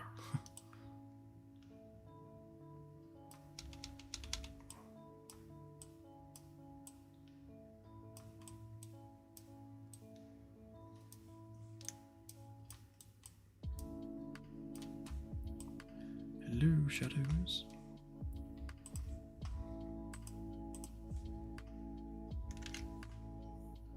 Oh, yes, of course. I've got them turned off on the parent blueprint. So if we go to the construction script, so we've got cast shadows on.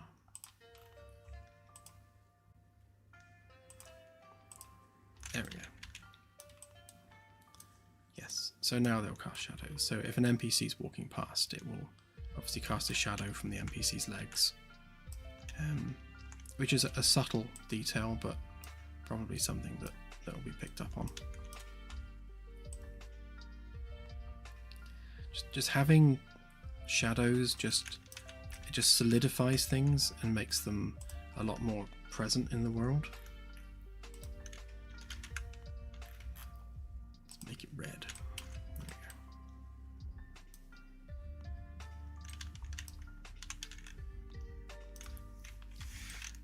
Leave that there for now for testing purposes. Okay, so those floor lights should be relatively low cost because they're not overlapping. In fact, if we turn on our lighting view,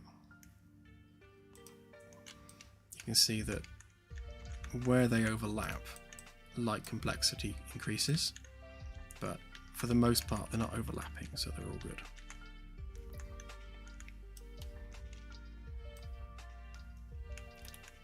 And this is what happens when you don't pay attention to it. Actually, here's an NPC, let's steal him.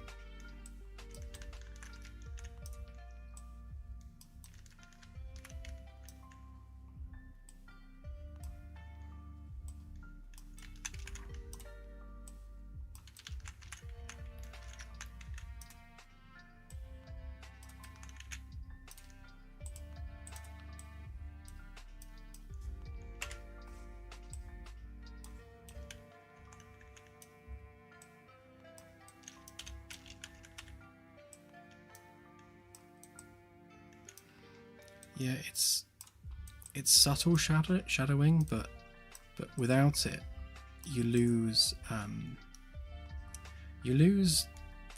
like the connection between the object and the world. Like they start to look like they're floating. Like, you know, you can tell that it's on the ground there. But if we turn that off, see, all of a sudden it's now floating because there's no shadow kind of grounding it. So we definitely want them on as much as possible. Also need to make sure that we turn on the higher quality shadows, which is the downsampling factor.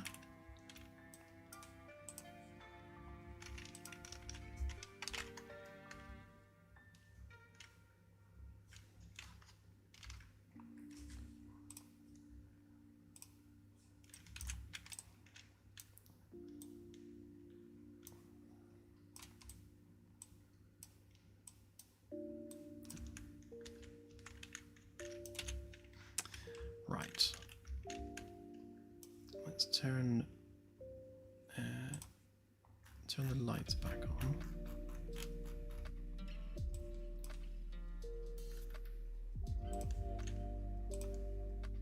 Maybe turn it down a bit so it's not quite so scary.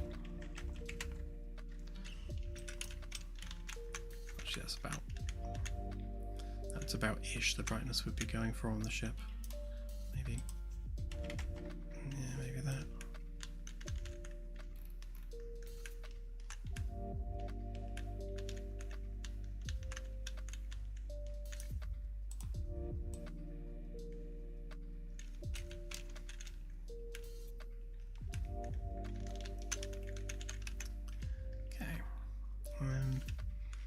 let's get these end bits done, just to cap off these corridor sections, and then we'll work on the ceilings. Very true, CSI.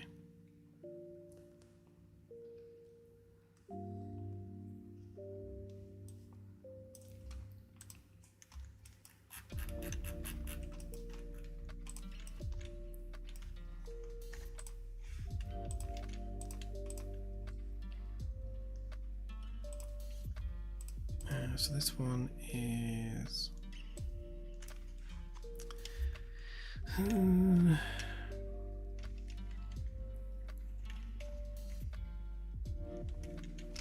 straight corner.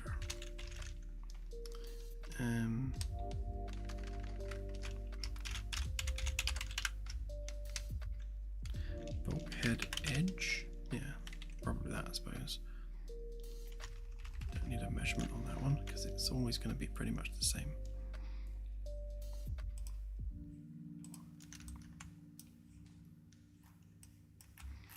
So the lighting panel for this one, when we add it, is going to be a little bit more complicated because we've got a curve involved. Now, either we do multiple rect lights, which is not ideal, or we just have one and stop it before the curve, and then just like, don't worry about it.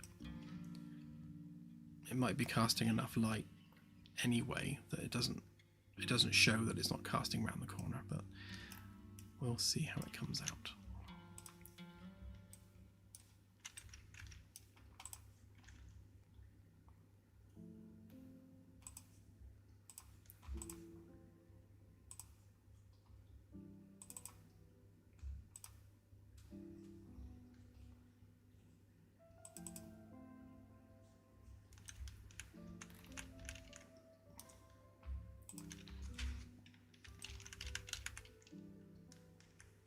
For some reason we've only exported one bit. That's no good.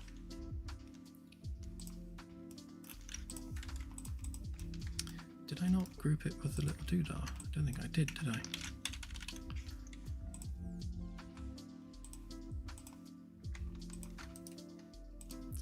No, I didn't. That would explain things.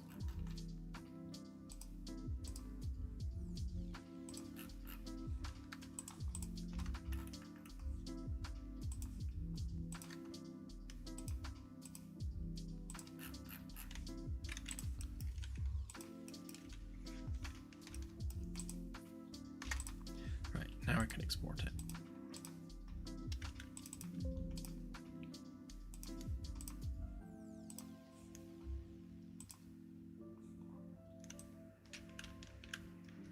That's more like it.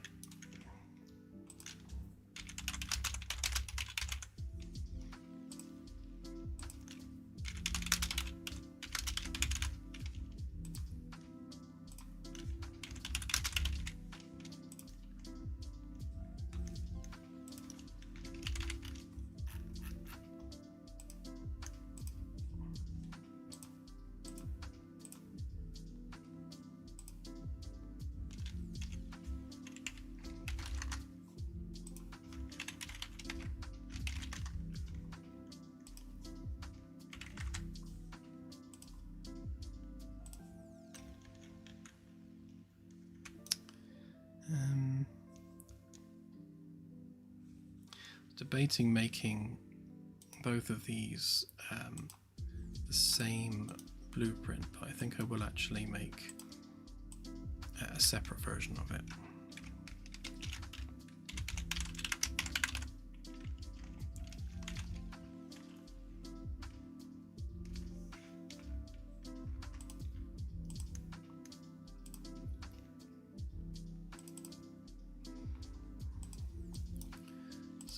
Take the wall panel, pick that one instead, which means we now have a light that's not going to be working properly because it's embedded into some geometry, but we can at least drag it into the world.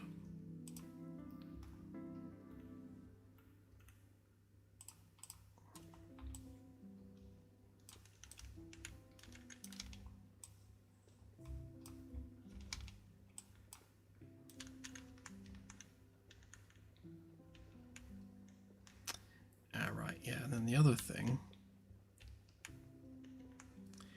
is, of course, we've got a mirror image of that one. We can't just rotate. So I will export the mesh separately because Unreal doesn't like it when you mirror meshes even.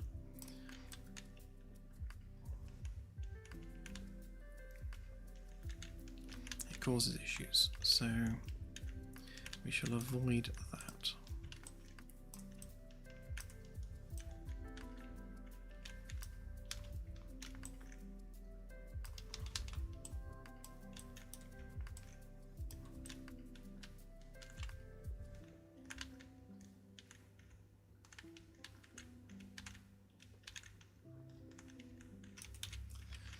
The other problem I have with the Magellan is a bunch of these snap guides are mirrored as well.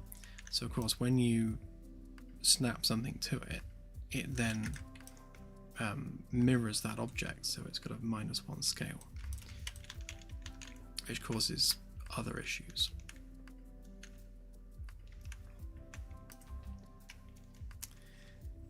I wonder actually whether I can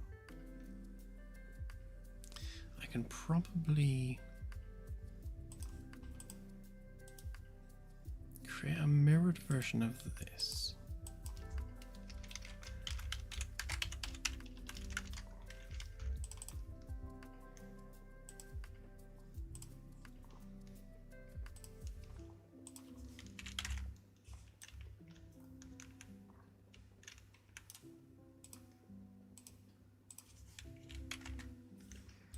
So inverting the mesh like that generally is not great, but we will see.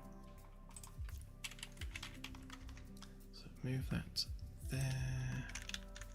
So of course that's now facing the wrong way. So we just flip that.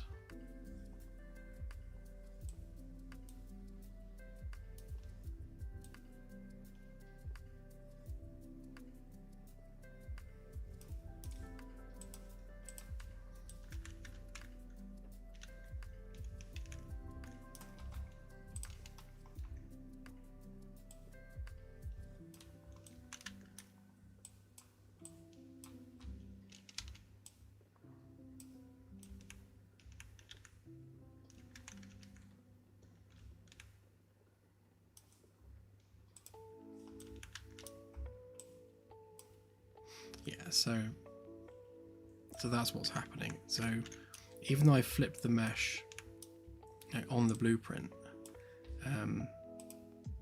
it's trying to flip it the other way. So yeah, I do need to export the flipped version as a flipped version, but that's not the end of the world. In fact, I could actually just do it from here, to be honest, because if I copy that over there, there's no reason why they can't be part of the same group.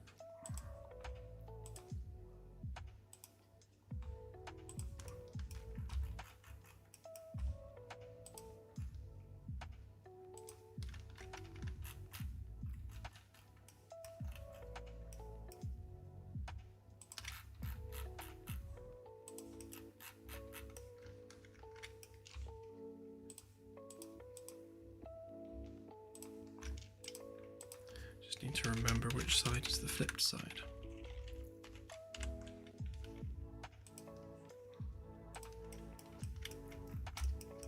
I think I will add a little label to that just so that we don't forget in the future.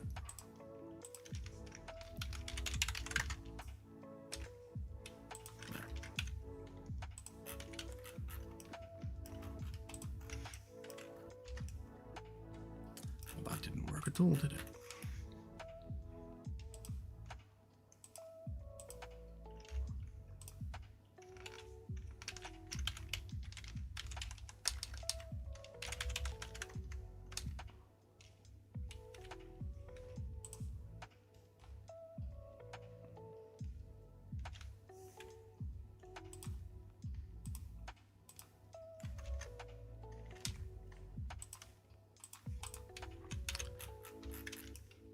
That feels like a bug.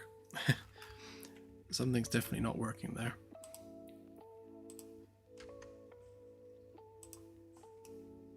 Yeah, that's bugged.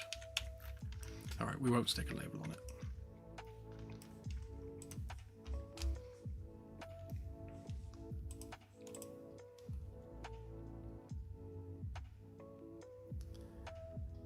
Where are we? More panels. So we'll just import a completely separate version, which is the flipped version, and stick our sockets on it.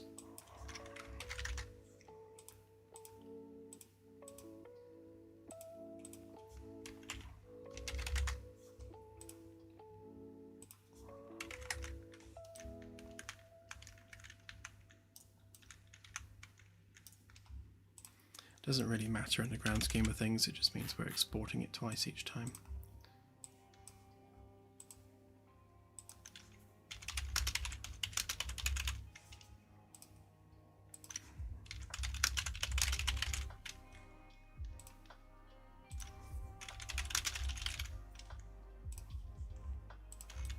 Okay, there we go. And then we just need to make sure we select that on the flipped blueprint. So the wall panel becomes the flipped version, and it's now the base mesh.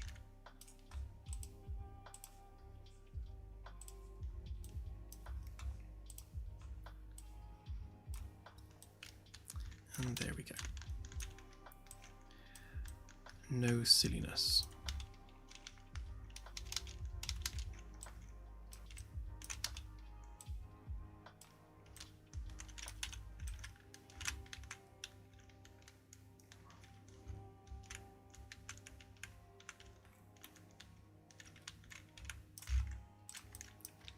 It also means it's easier to copy paste them around the place as well, because they will just snap together in place, which is nice.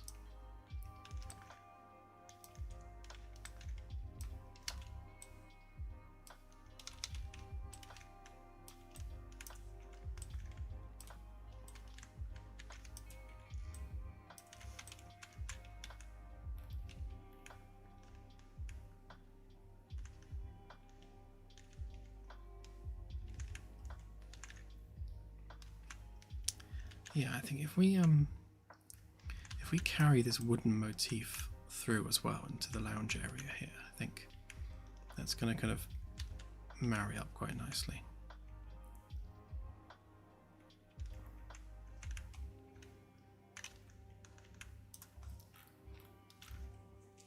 Sorry, I'm completely neglecting the chat as always.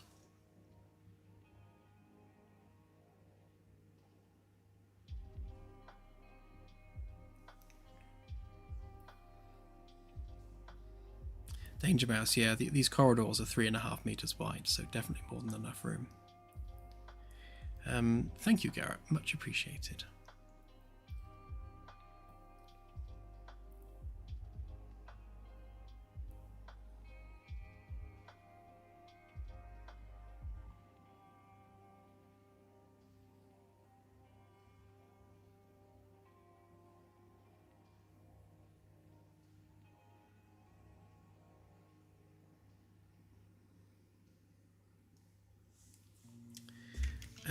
Yeah, the lights probably are off.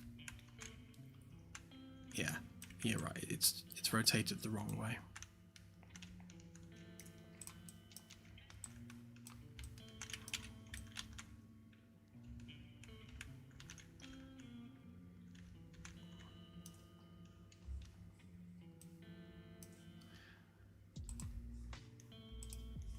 Fortunately, we can edit them all at once. So we go to world rotation, then we can just do that. And of course that needs to be -40 again.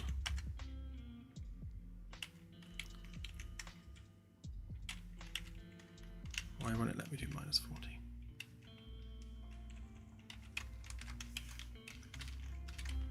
It's better.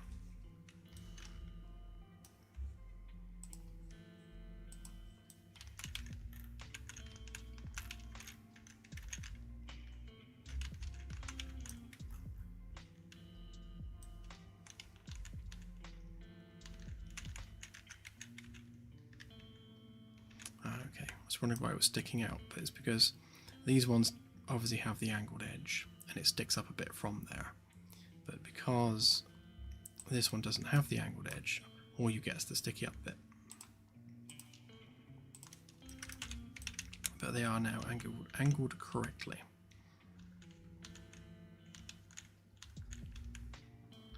Okay, so we need a better floor for that, double door one for that, single door one for that.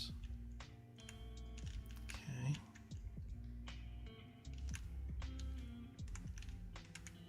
I think we've, oh no, missed one there, missed two there, missed lots there.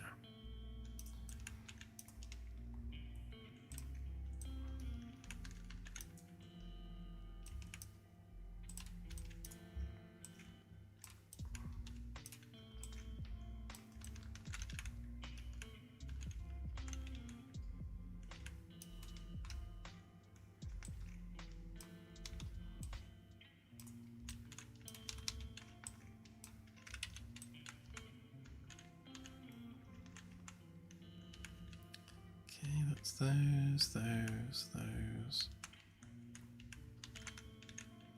And then we need them over there as well, so we need that one there. There, good.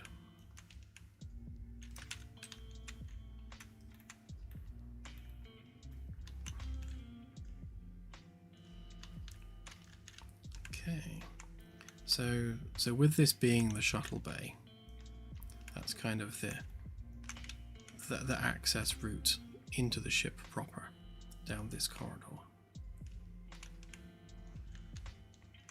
I'm still tempted to move this crew quarters around by 90 degrees, because all the other crew quarters are here. Having it on that corridor just feels a bit weird. I mean, yes, it's then on the stairwell, but like, what's the lesser of the two evils? Facing the stairwell or just along this corridor?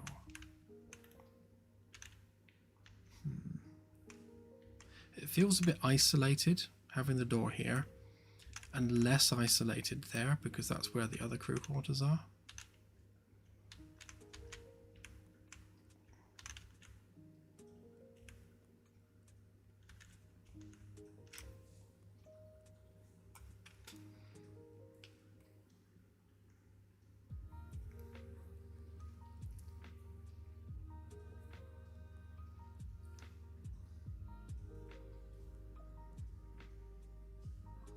Have a good one, Simon. Thank you.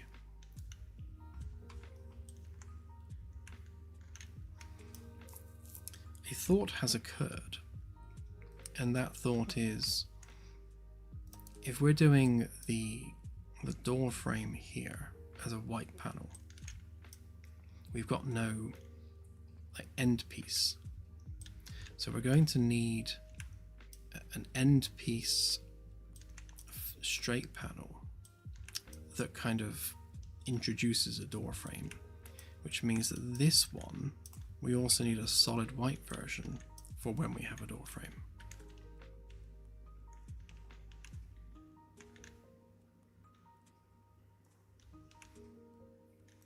Which will mess up this design slightly, unless we because if we have that just curved down like that, and the same there. Obviously we want the door frame to flow as part of the design.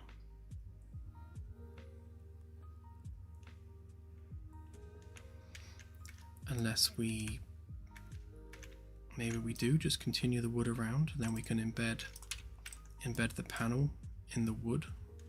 That could work. I'll try both and see how it goes.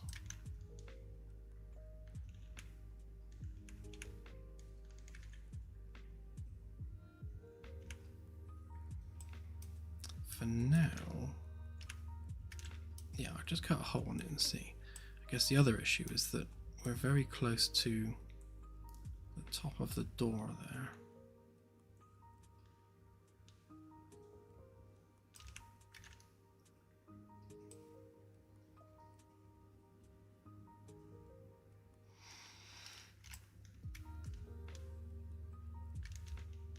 which means we may need to raise up the white panel there, just maybe by just an inch, if not less, because we need to cater for having a curve to come around.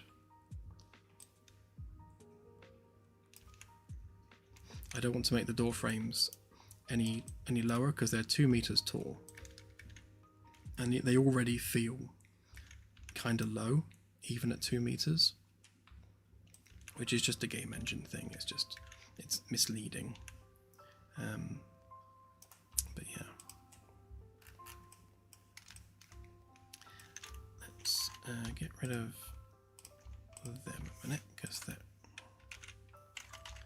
not part of our export group. And then if we copy this one down here,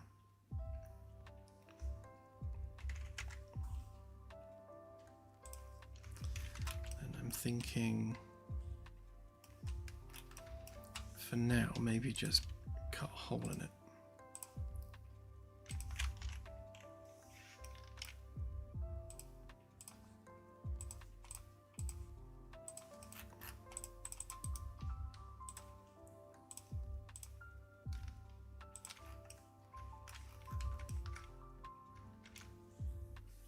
Yeah, so if we're rounding that off, and generally speaking we'll have a 5 centimeter curve.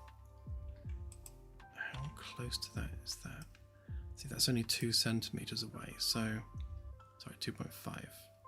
Yeah, so that needs to go up exactly an inch. That's fine, it's not the end of the world.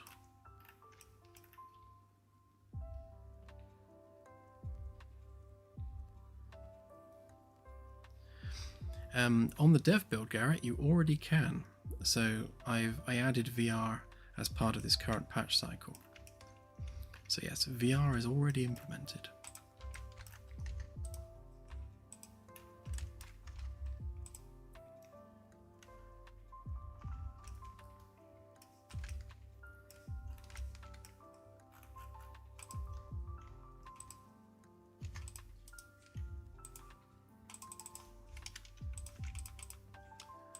We'll forego having a light on that one.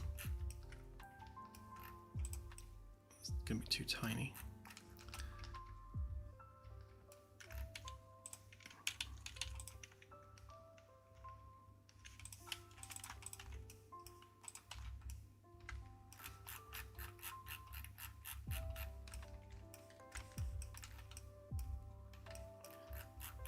Stop it, camera.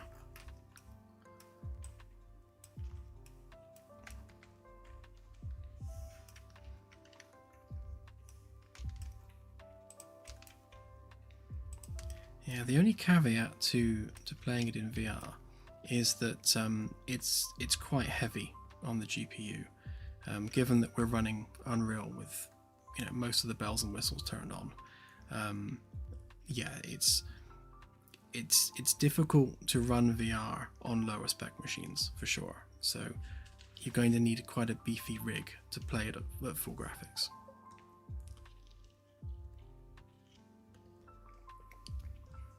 Thank you, Simon. Much appreciated.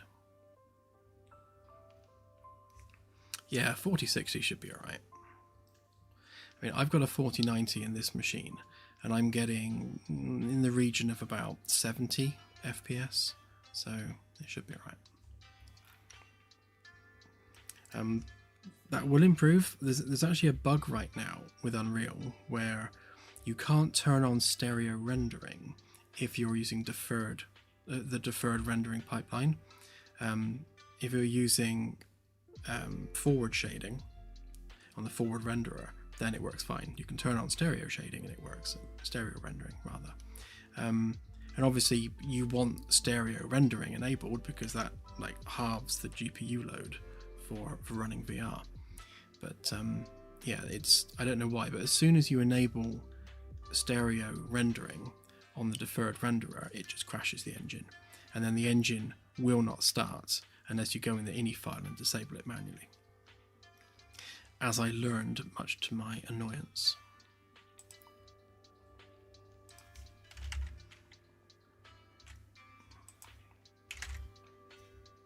hopefully that will get fixed soon.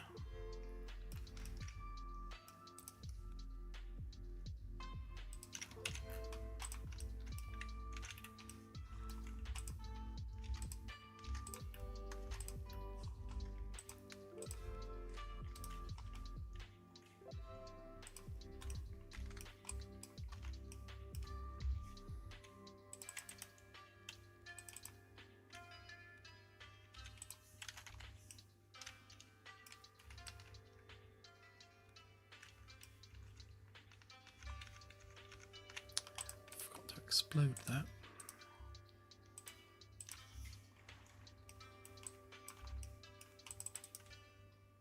That's better.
That is perhaps not terrible for a door frame.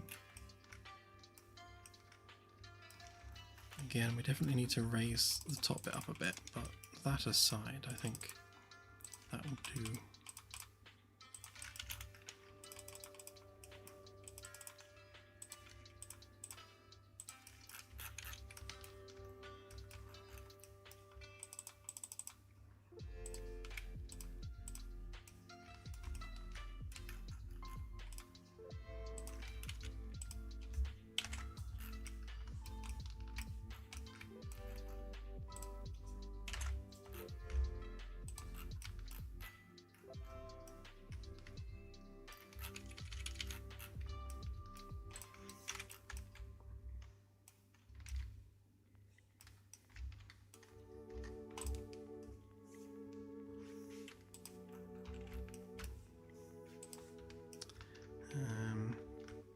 Yeah, I don't need a mirrored version of this because it doesn't have any lights or anything on it, so it can just be a straight static mesh.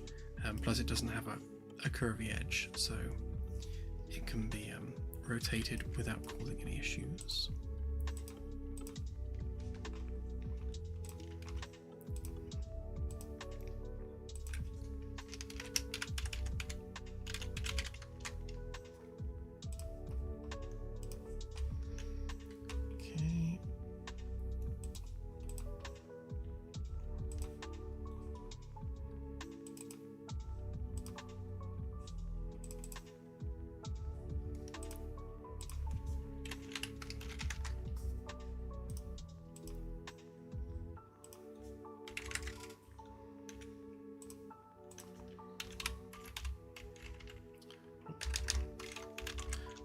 Type again.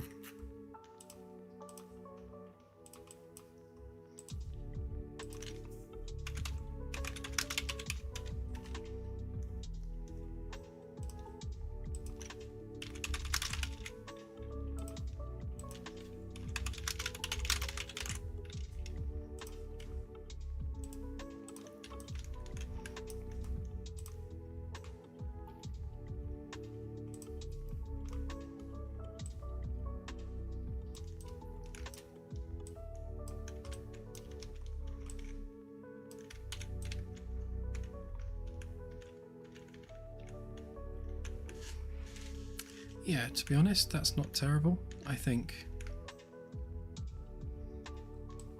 that's probably better than terminating the design. It just needs to be a bit higher up, just to give the wood at the top a bit more breathing room. And then maybe we'll kind of just round off that edge there. Could look quite nice just to bookend that a little bit. Maybe even that end too.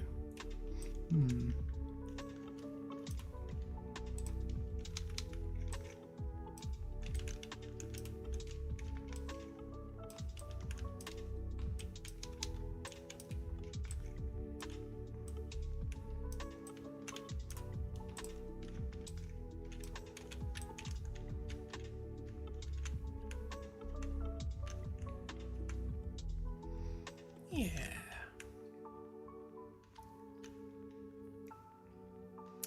I think I like it.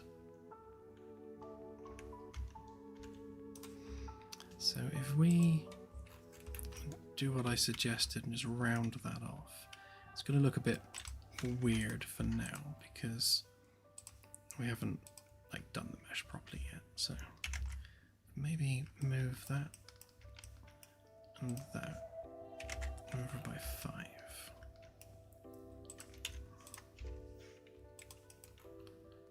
And the same with the surrounding bits.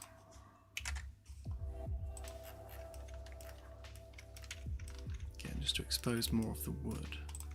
And then on this bit, if we raise that up by 1 inch, and we've got the same wooden gap on all 3 edges. Again, just for a bit of visual consistency. Stupid camera. And we will then also need to do that with this one, of course. So raise that up by 1 inch. And then the more awkward one, we can raise it up, but it's going to make it look a bit odd. Oh, it doesn't break the curve too much. Actually, we're okay. And that would have automatically have done the other side because they're mirrored objects.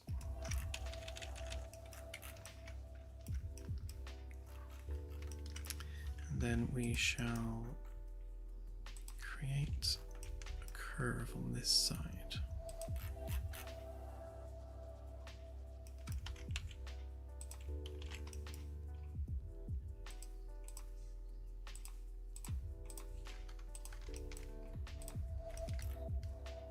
Maybe to mirror the door frame itself. So that was 10. Oh no, it's way too big.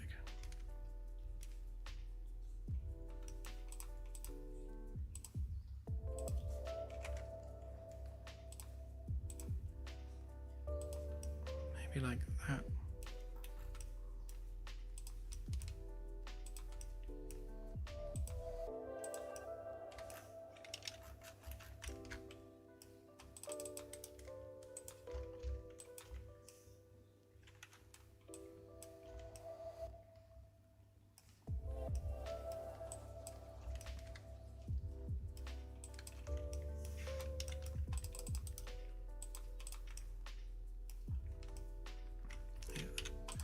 Should do it.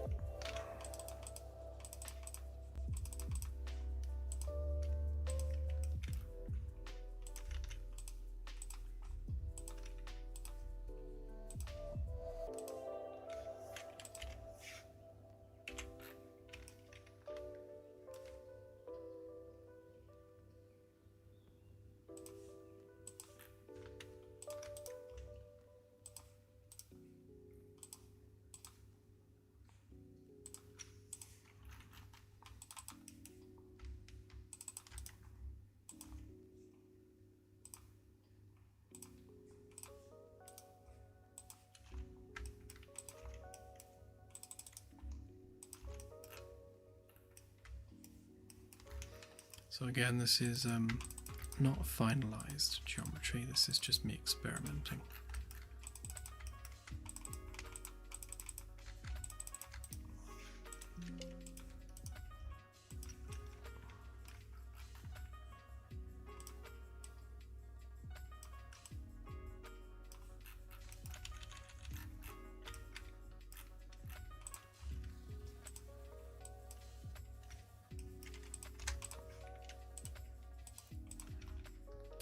So we'll re-export the door frame.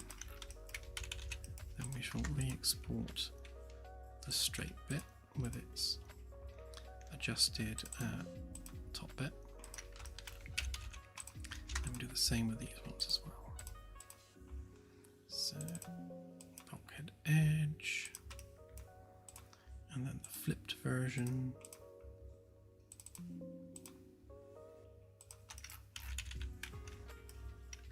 Okay.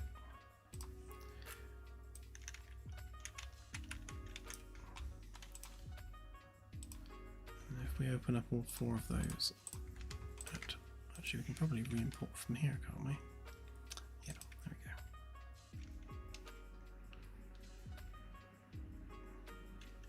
Just ignore the errors.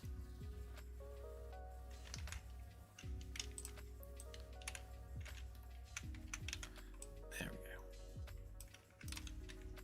So something a bit like that.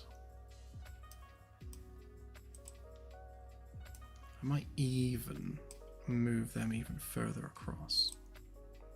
In fact, yes, I will.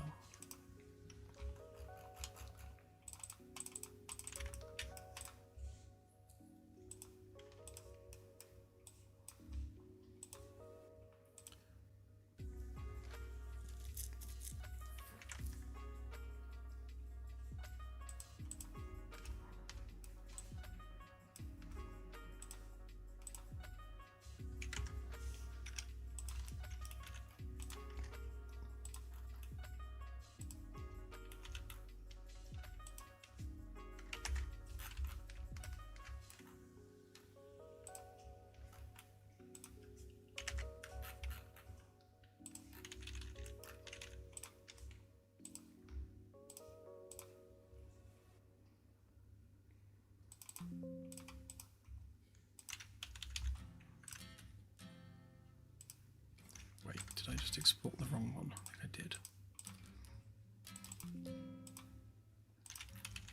Yeah, I did.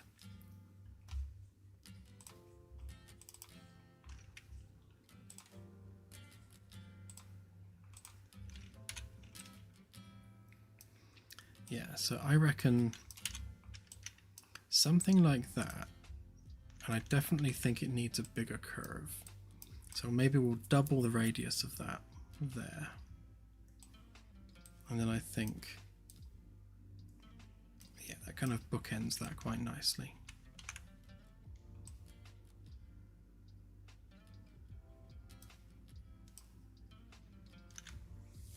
And we could even, maybe even have it on this panel instead of this panel.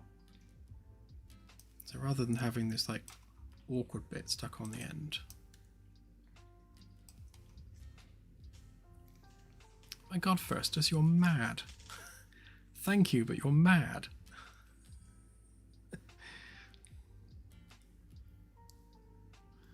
Thank you so much.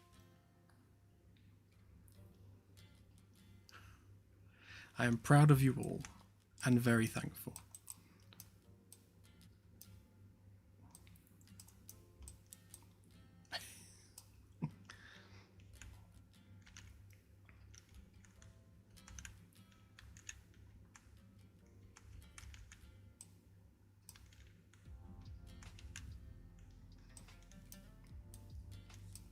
I think the windows in here are going to look good as well. We don't really have a room we can put windows in yet, but I think they'll fit into the wooden paneling nicely.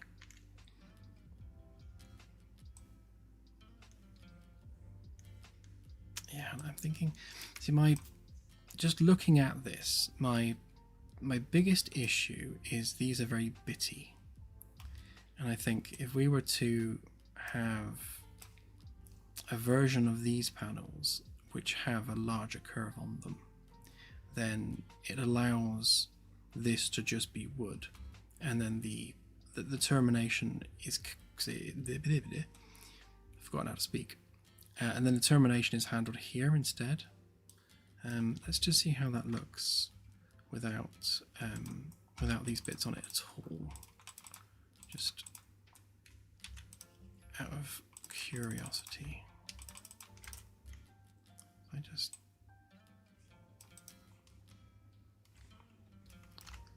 Nah, just delete it.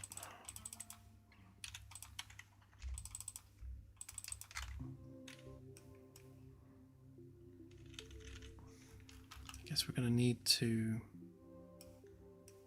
deal with the floor bit there. But let's just try that a minute.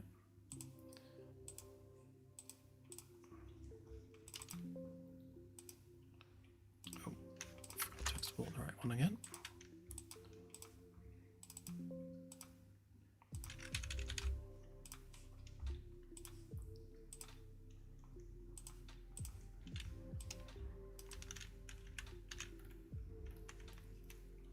Yeah, I think it will look nicer without the bitty bit and just have the curve there. And then that allows the door frame to just be a door frame with just some of that design language across the top there. And obviously that needs to then extend across to the actual steelwork there.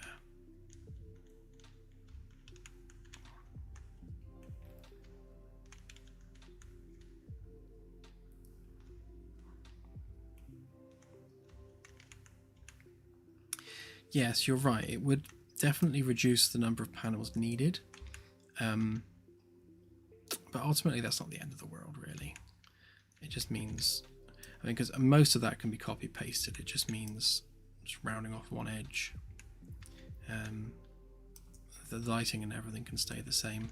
It's basically just a version of this with a rounded bit and less of a handrail. Yeah, then we can embed our panel there. Now, I can't remember off the top of my head what the panel height needs to be.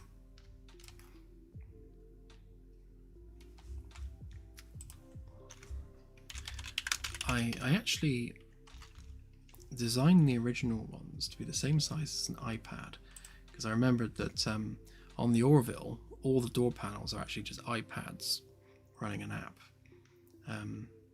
which, like, if you were to be modeling this for real, then something like a tablet just stuck to the wall would, enable you to do that as part of a set design.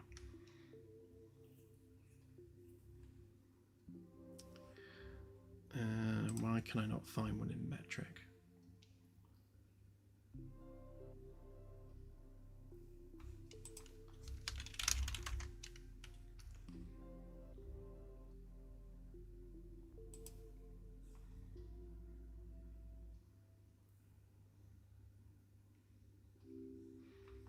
There we go. So 174.1.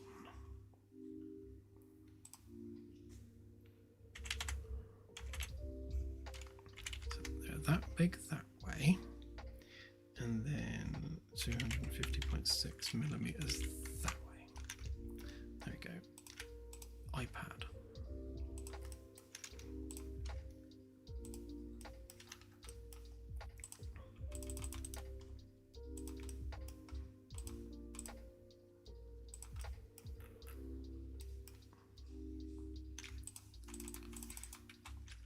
That's probably a bit on the large side, if I'm honest. That's the 9th gen iPad. It feels bigger than the earlier ones. Quite a bit bigger, in fact. And also too high.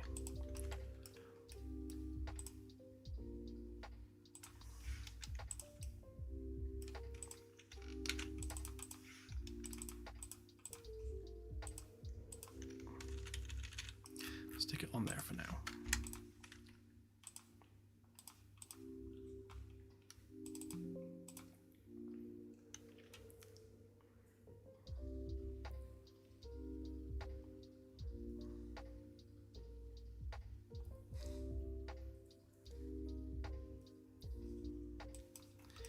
Yes, I like working on UIs so very, very much.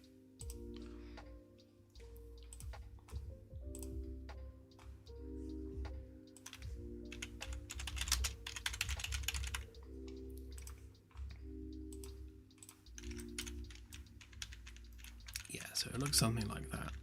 So we'll have the panel there with all the lighty up bits.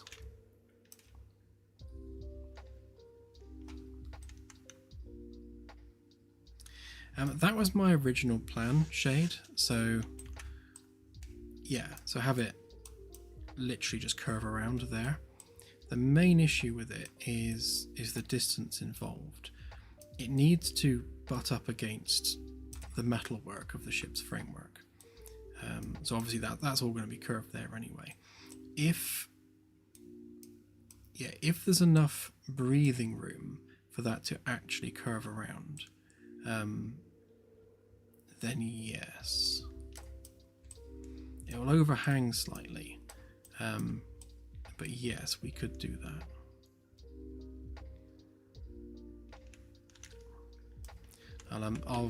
I'll give that approach a try when we actually do this door panel properly. For now, I'm just trying to get a feel for sizing and scaling and whether or not I like this angled or curved.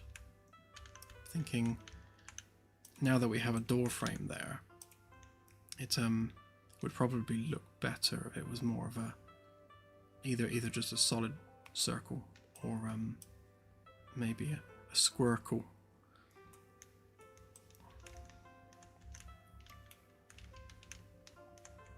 And this side looks all right with the angled edges. It's just where there's a door frame it kind of messes it up.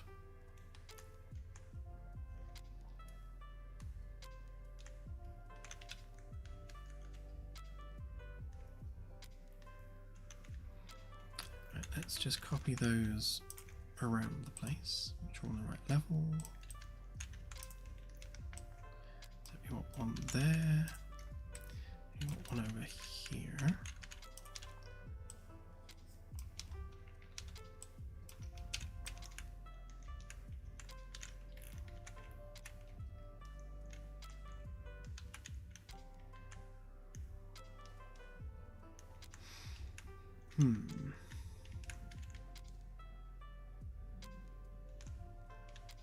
I mean, these end ones will definitely just be white panels.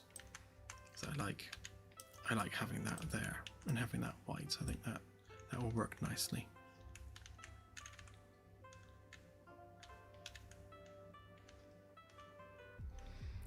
Okay, well, why don't we do some ceiling panels now then?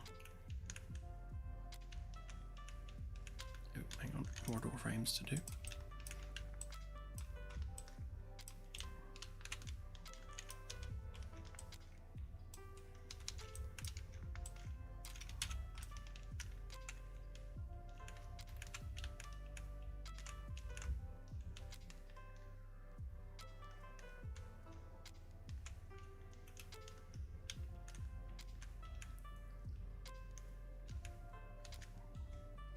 Yeah, actually, when it comes to going around the stairwell, I think we'll just continue this kind of style and just have that go all the way around the back. And maybe sort of terminate either side of the door frame there.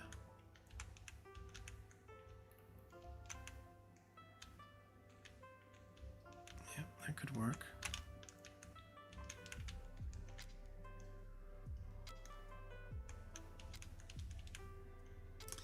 Actually, what we can also do while we're at it is we could actually take all this up to the deck above. What will have a very similar layout.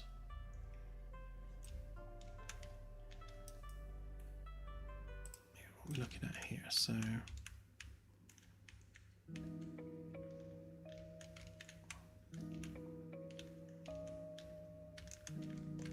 so that bit,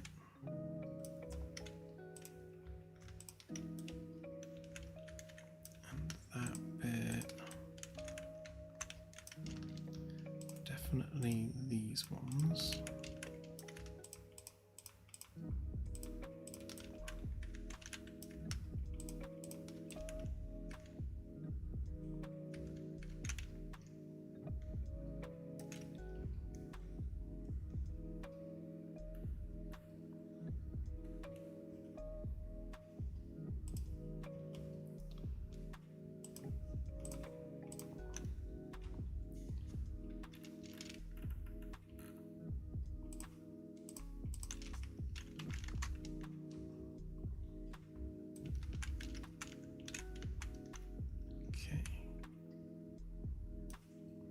don't know why they're all on a different height there, because that should not be the case.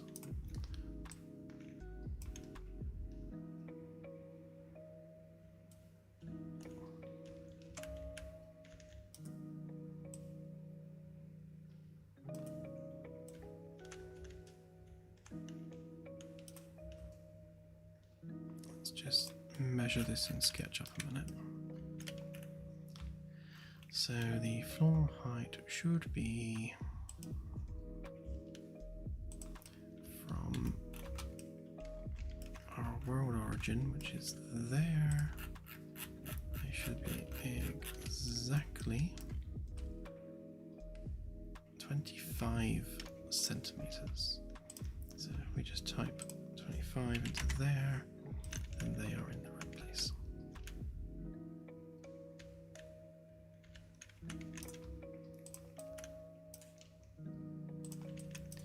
Then we can just fill that gap.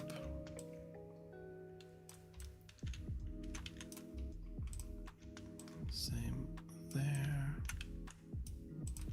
and there.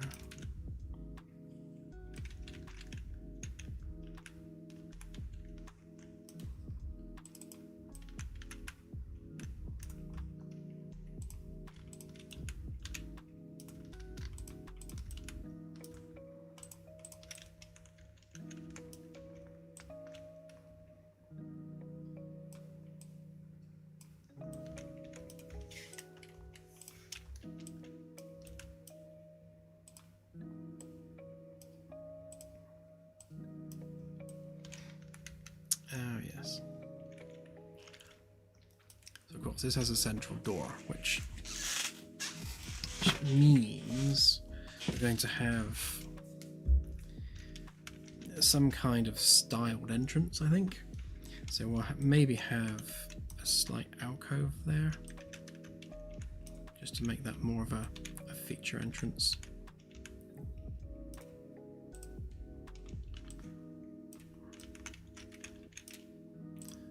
Those, however, are normal.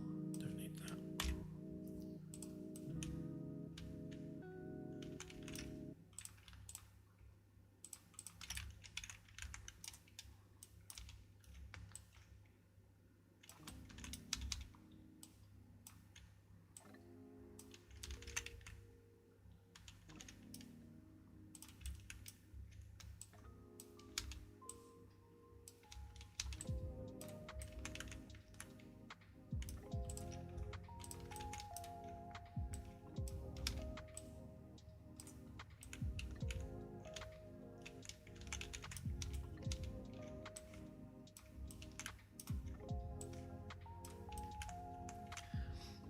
So with these ones, I think we'll put an engineering hatch here, because this is going to be an engineering room. And it would be nice to have engineering access on every deck. So if we make that a hatch, it gives us a purpose for having this little alcovey bit here.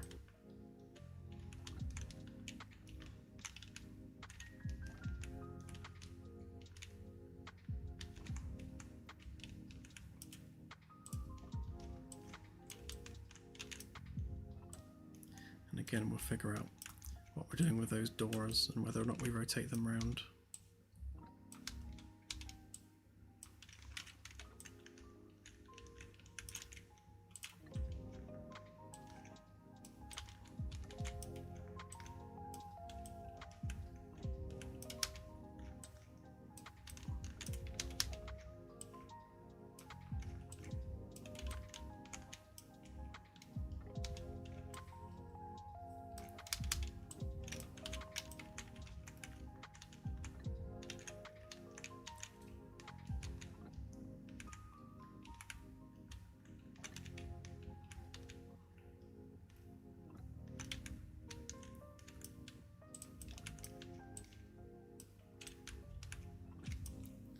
Okay, so this is a similar situation here then, where we have an entryway where the door is split between two panels, two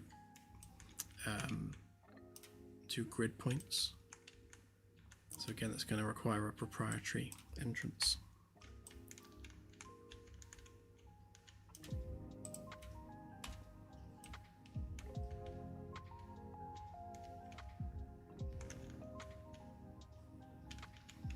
And ultimately, I don't want to copy paste the same design too much, because it will just get too samey. So the more proprietary panels we have, the better.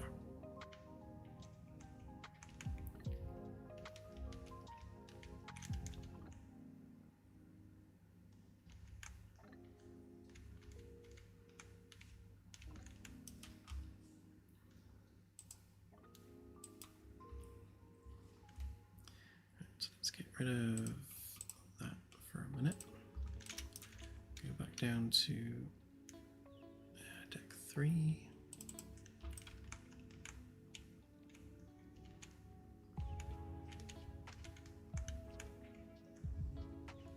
Yeah, let's do the ceilings for this corridor run here.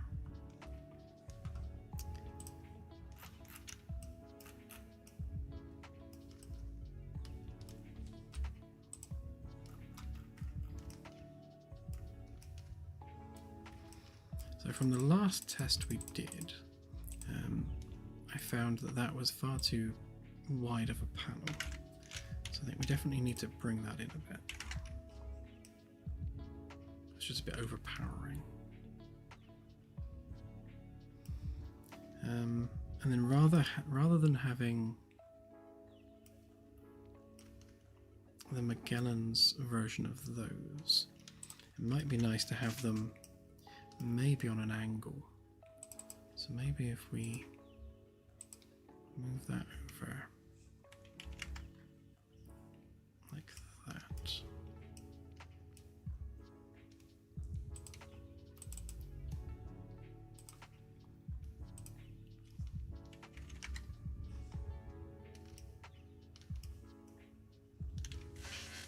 Yeah. And I think it's maybe a bit flat as well, so it could do with coming down a bit.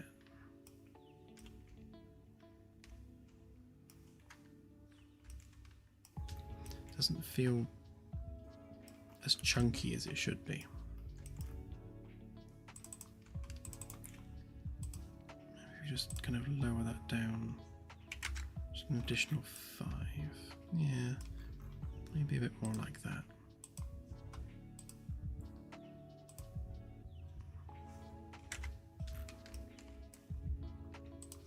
Obviously we'll round it off and make it all lovely.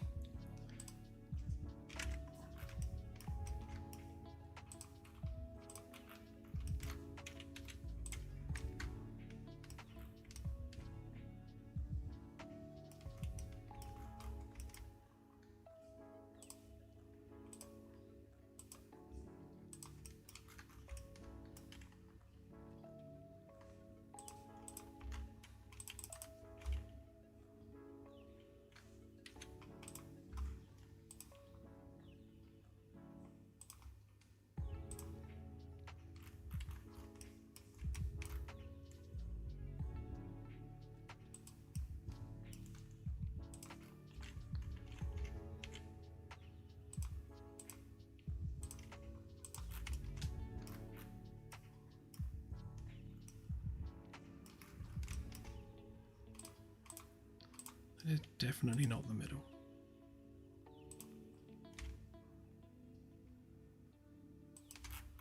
It's better.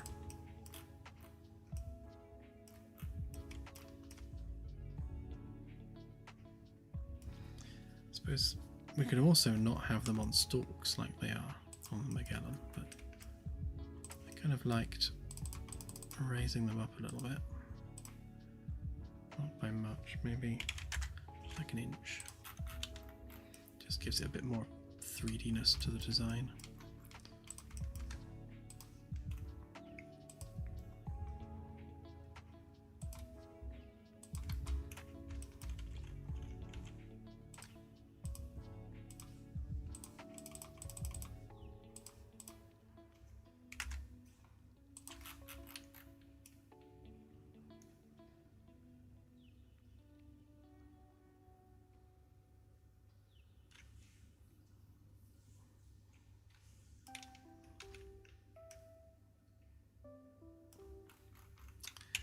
Oh wait, they're components, that's why that's messing up.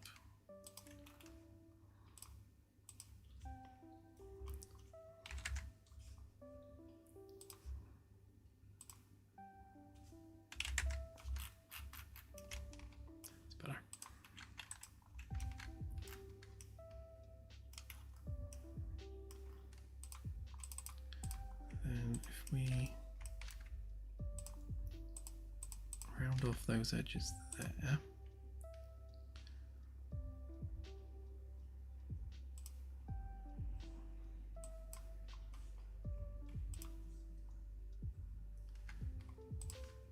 and fix the nonsense.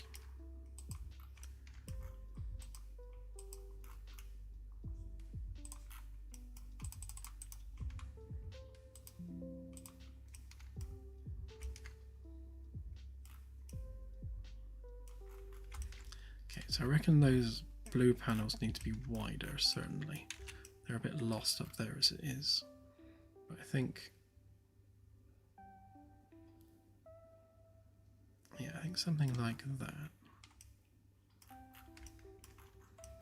And then maybe move that in a bit so it's not quite so stuck to the edge. Hang on, I need an upside down version of this.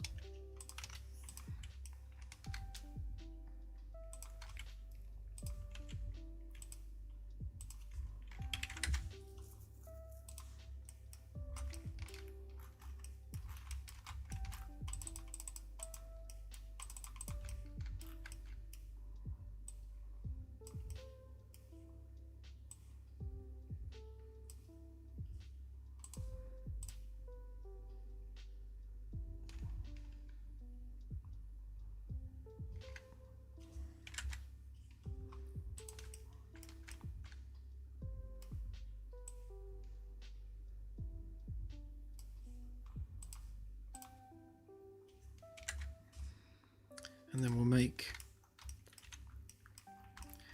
these bits really greebly because they're going to be the vents for the HVAC. So we'll add a lot of detail to these side bits. The middle bit is just mostly just going to be smooth and rounded. We'll add some detail for the lighting panel, and then we'll make these bigger so they're a bit more imposing.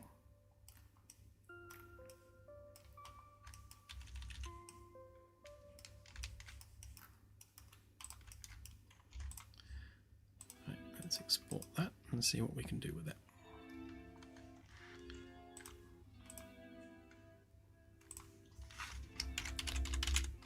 Time for a new folder.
Yeah, definitely a perfectionist. There will be LT Gaming, yes. I've got a bunch of stuff to do on the roadmap still. But then yes, it will definitely be coming out.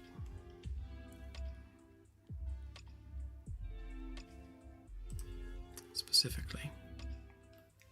I can never find stuff on our own Discord. This one. So, like the bulk of it's done. It's just a few bits left to do. Like the corridor ceiling panels are kind of something and nothing. They just need finishing off. The graphic settings is proving to be a bit arduous. There's a lot of really manual, slow work to do all this. Again, the remaining white dwarf bits are just a bit of a nothing burger. I might just knock that and that off just to get them done. And then there's going to be a bit of work still on VR to add the additional locomotion methods. Right now we've only got thumb pad locomotion, so I need to add teleport and arm swing specifically. We have tested it in multiplayer, actually. That is in active development, so that doesn't need to be read. Yeah, so that's where we're at with the next public demo update. So once all of this is done and all of these are ticked off and it's been polished, then we will go ahead and release this to the public on the public demo. So I'd like to say before the end of October, but we'll see. We keep having a lot of other stuff to do at the moment, like, you know, business stuff wise, so it keeps dragging me away from, you know, getting this done.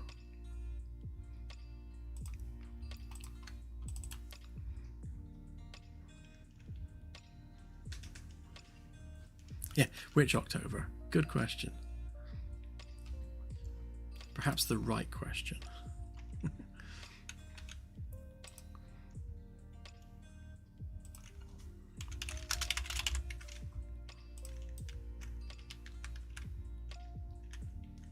So there's the panel.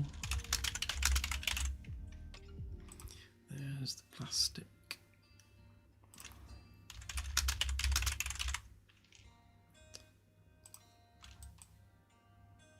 And that's not what I thought it was.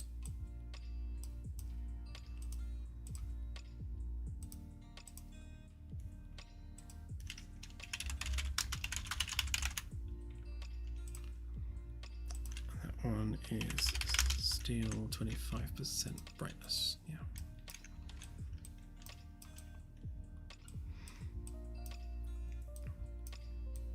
Yeah, I definitely think we need a lot of greebly detail either side, otherwise it's going to look plain and boring.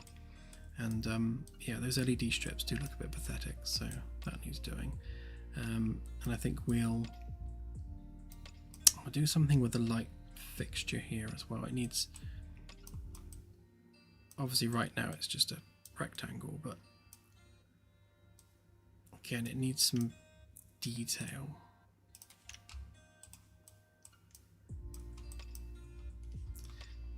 With this being a ceiling, we can just do simple collision around it, which is nice and good for collisions.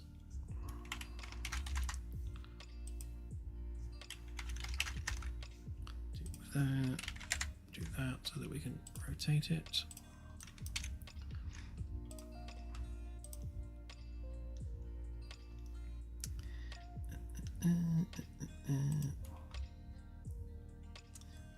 No, wrong thing. Right, so we want a new folder here.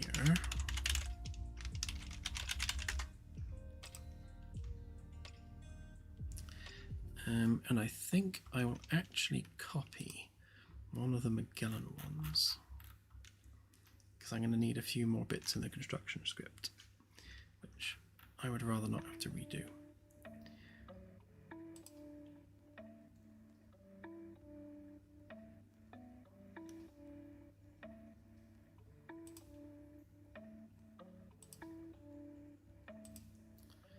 The question is, where are they?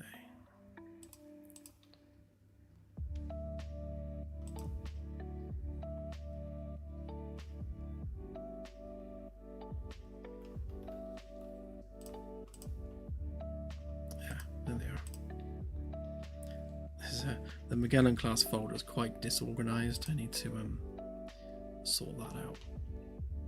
Right, so we want ring one straight. I think that's the one we're actually using, even though it says hold on it.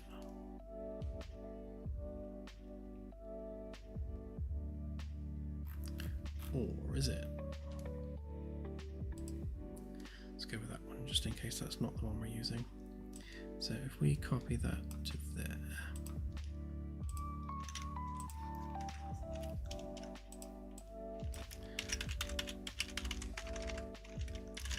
Caravella ceiling straight 200 centimeters.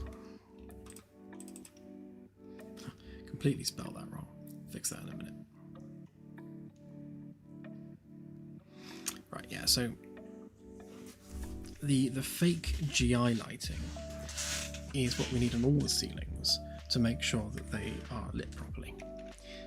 Otherwise, they don't get properly lit. Right, so if we replace that with the Caravella version,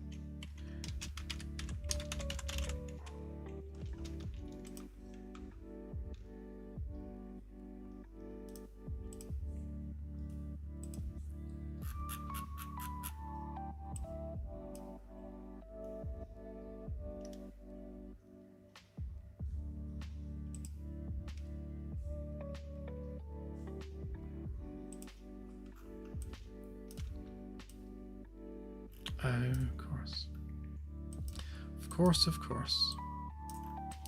I'll disconnect that for now. That's so that we can change the style of the ceiling without having to make a separate actor for it. Otherwise you just get a folder bloat with like a bazillion actors. Right, so there is that. And that is very much in the wrong place.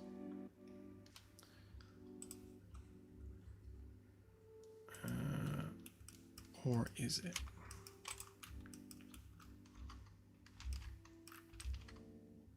Oh yeah, it very much is. Okay.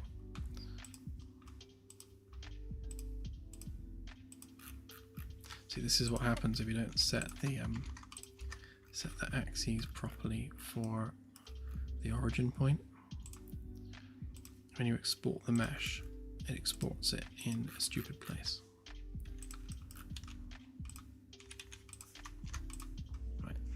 Now it should export correctly.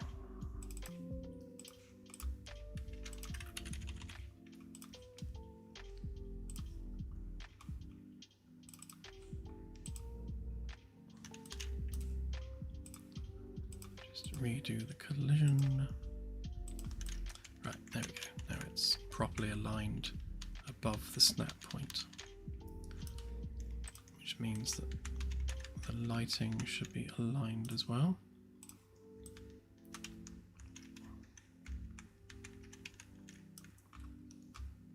Let's just drop that down a bit.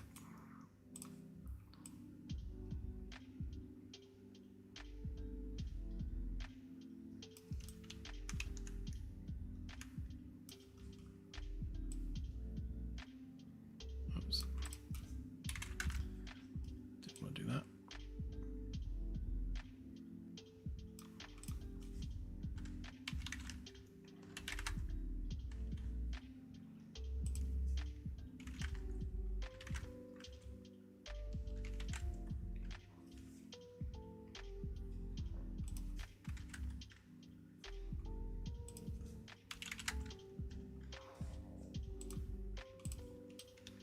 That will do. And again, we don't need a separate light for the LED strips because we are combining the light algorithmically.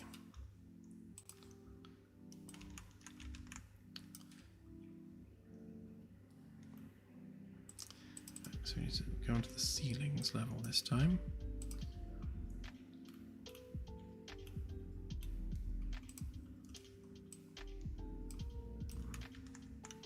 Huzzah!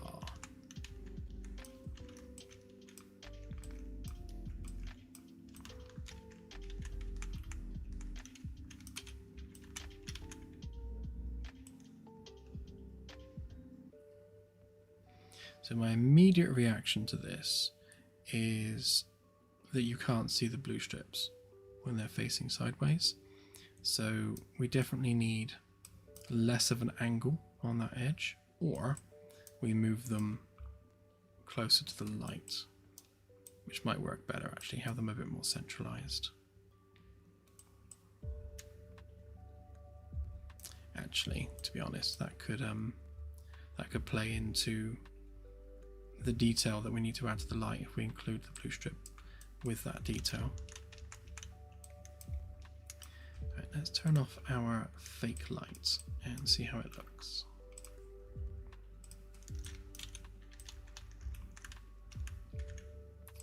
Okay, so I think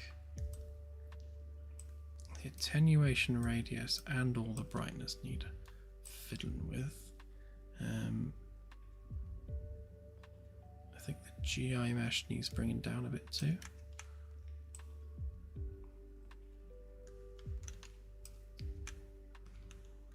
Yeah, it most definitely needs that greebling along the top there.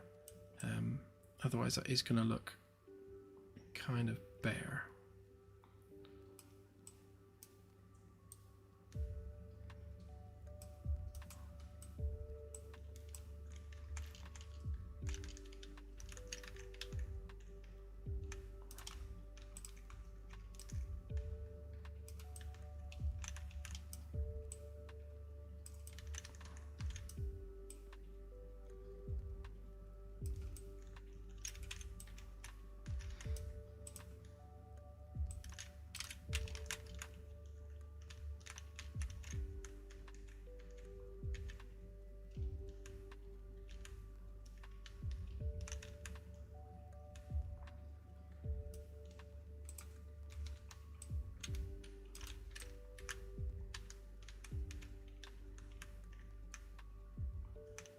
Yeah, it's a decent amount of light there. I think it's just the attenuation radius that needs adjusting. We wouldn't want that to be too much brighter. I'll just edit that on the other screen so that we can see the result as we're doing it.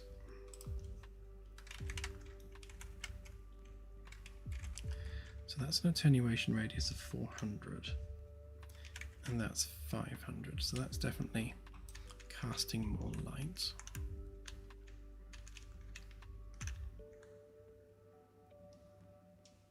That might be enough, to be fair, but let's try upping the intensity a bit.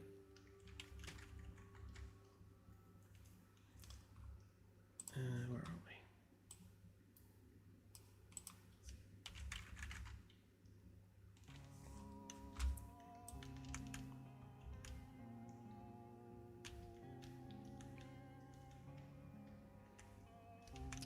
Is that excessively bright? I guess it's all right. We'll judge the brightness level once we are like more saturated with lights.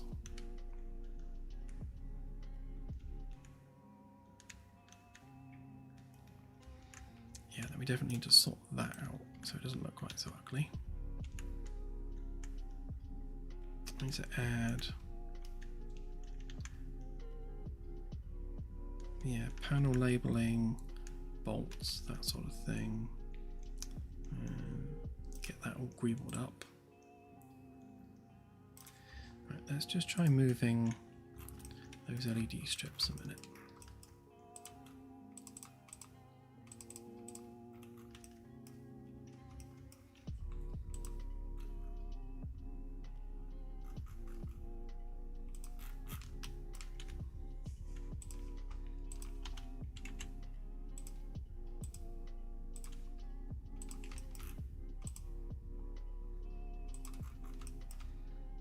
If we grab the edge of that curve and then we move it across, let's say 8 centimeters,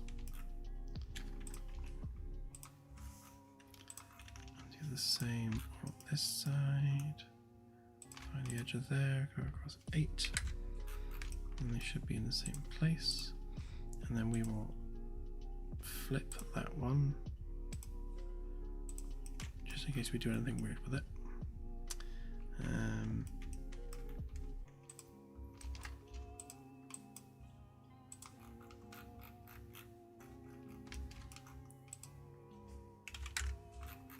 Obviously we don't want the ends touching, so move those over a bit.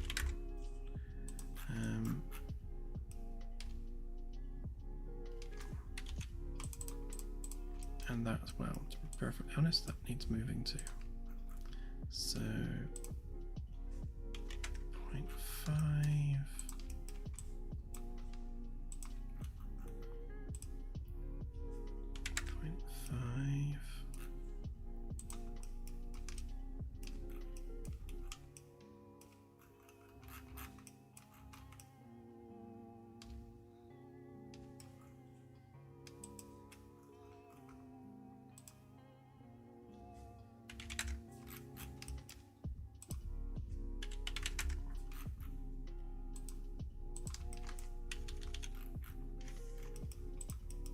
Should be able to export this upside down and still have it work.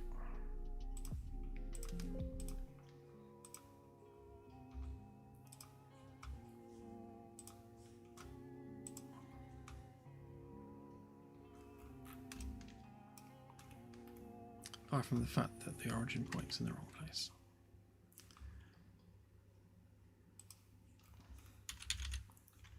Export that one instead.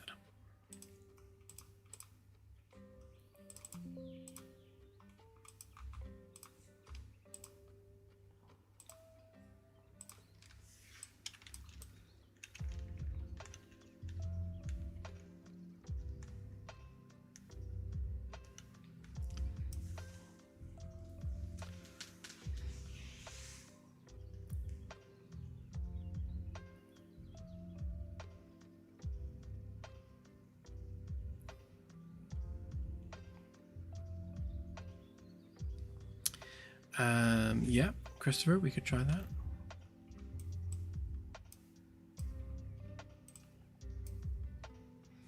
I'm also wondering whether we don't have a single run of white panels, because even now, again, I think they're too big, and we instead split them so there's a white panel either side. And then have the LED strips in the middle. But then what goes in the middle of the LED strips? I mean, we could just do generic greebling, but I don't like to do that if I can get away with it. I try not to include any detail if it's not part of the ship. Like, I don't want to do some random little greebly box if that little greebly box doesn't serve a purpose of some kind.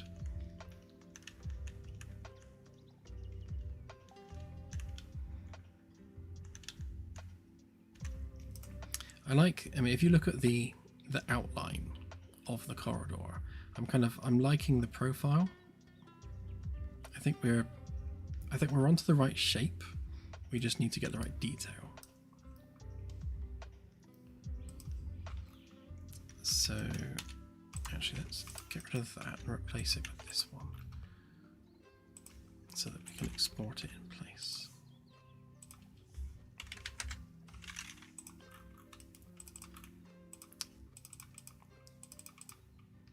Right, so I absolutely think that needs to be smaller, even smaller than it was. It's a big old ceiling panel. It's a lot wider than the Magellan ones, so it makes life a little bit awkward to get the scaling right.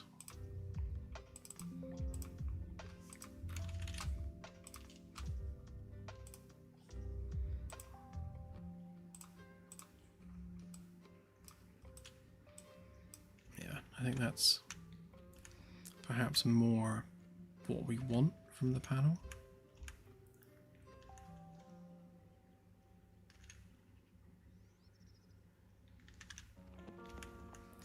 So yeah, so what I could do is move the LED strips maybe along the edges there, and then have the vents actually curve, but we're going to be left with a lot of empty space where it comes to the panel itself.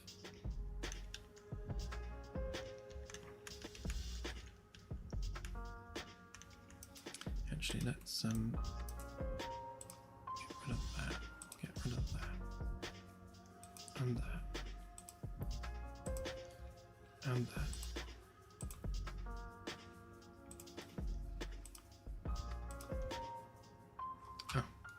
course, I've got it on my other screen, haven't I?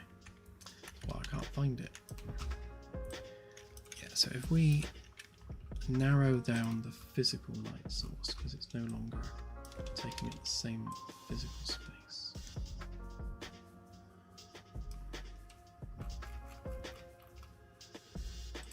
So maybe to 70, 75. That's barely made a difference, to be honest.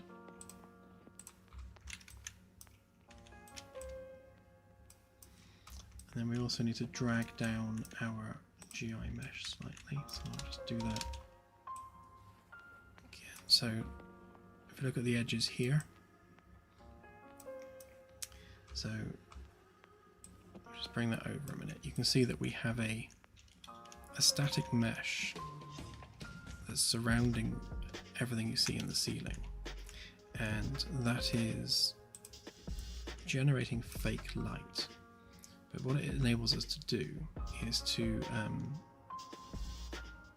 the right one, light the ceilings without having to actually use a physical light. So I can just move that up and down. So that's what it would look like without it. So without any kind of global illumination. Obviously nothing about the lighting is pointing upwards. So we need to fake it. Just need to just balance where the join is, because you get this harsh line that you kind of can't really avoid. So you need to find the point where you can like blend that in. I think that's just about where it should be.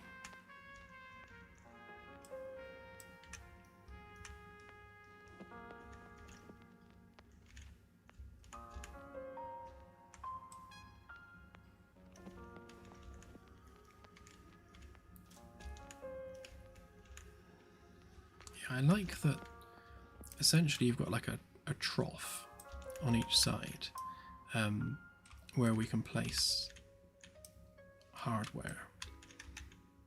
I'm wondering whether or not we actually include the lighting panel with blue strips as a separate object, a separate physical object that's kind of on top of the white panel. Because we could potentially just reduce the height of that bit slightly, join all those together into one object, and kind of unify that into one panel, and then carry some of that design language over to these greebly bits.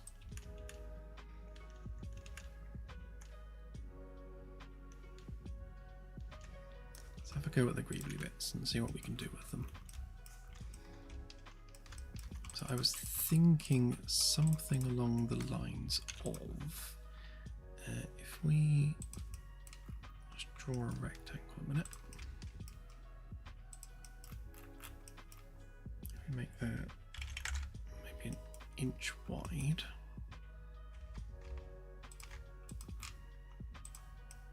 That's going to be way too big actually.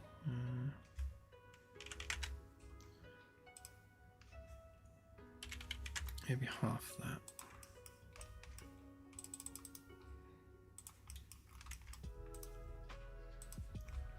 Component that up. Right, I'm going to save this a minute because I'm going to do something crashy. So if we copy that to there, then we can actually divide that by however many copies of it we want. Maybe something like that.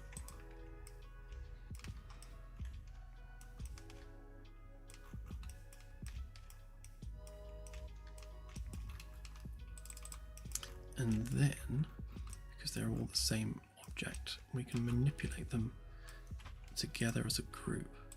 So we can just like do something like that, maybe like a 20-degree angle.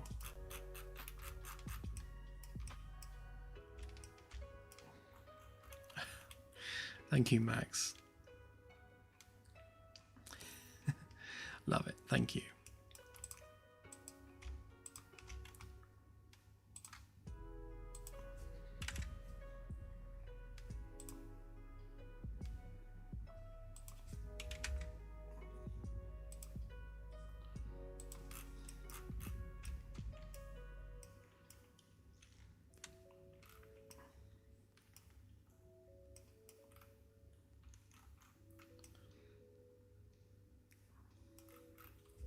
course, the downside of doing this is obviously this panel can only then face one way.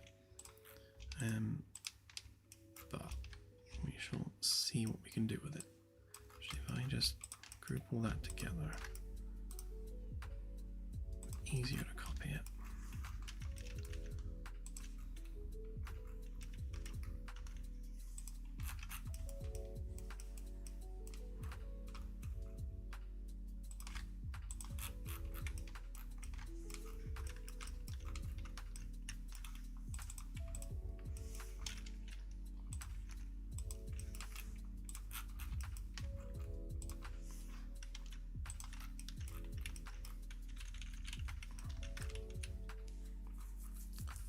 Actually, in hindsight, it would have been more sensible to have them leaning perpendicular to the corridor, and then they could face either direction. I'll probably do that afterwards. Let's just see how they look. I'm literally just sort of riffing with designs at the moment, just to find one that I like the look of.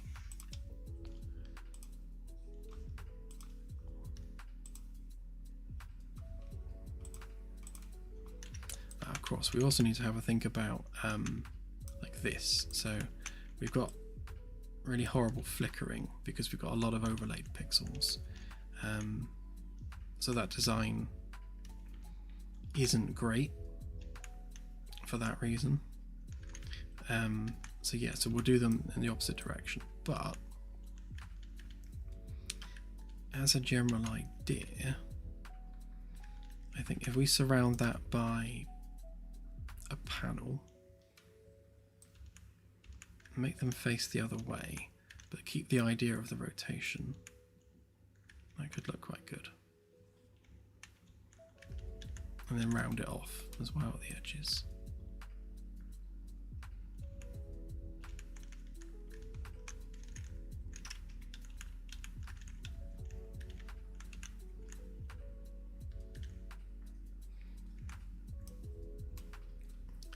So that level of pixel detail is just never going to look great, so we won't do that. But yeah, as a general idea, I'm liking the greebles. Still think that should be thinner, and those should be wider. But we're making progress. Let's just, actually while we're here, let's light just that end bit. It's the wrong panel, but just so we can see the door frame.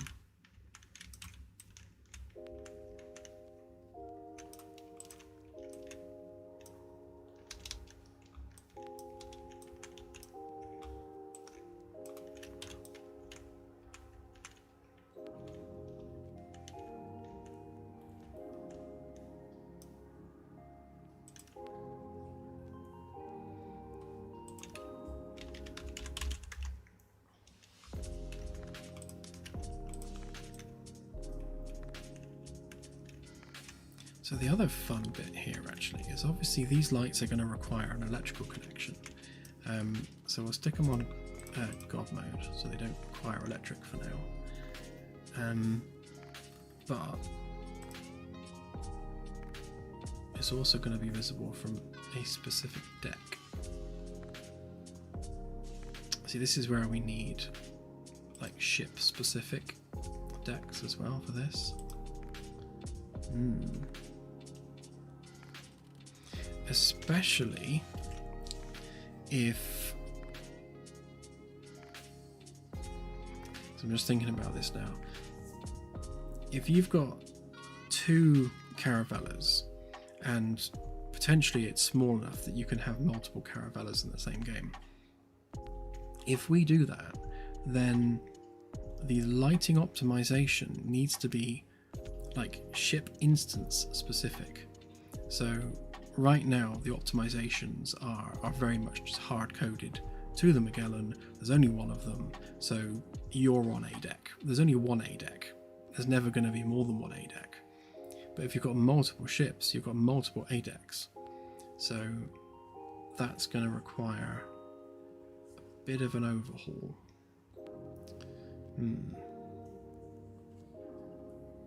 It's only going to be a problem when we have multiple ships, but it's definitely something to think on for the future.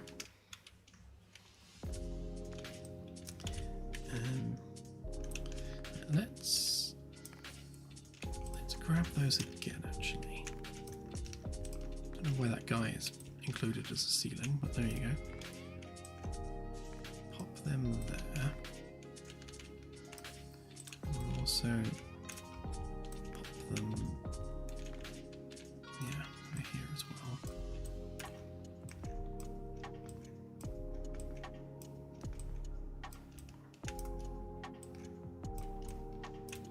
And over there.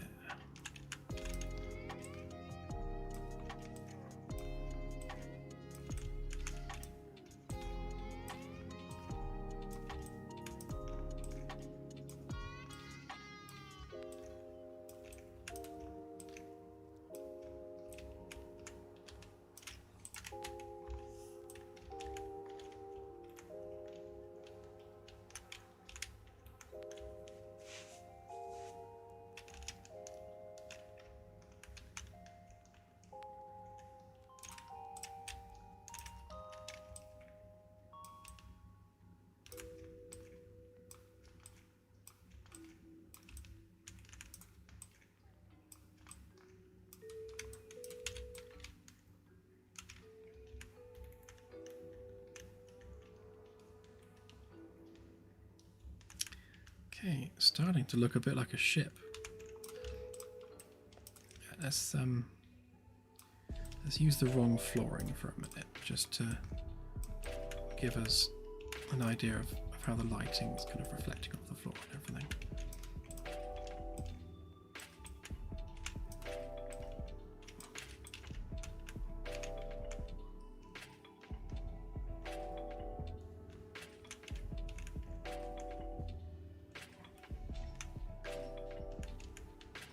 I'll do the same on this side as well.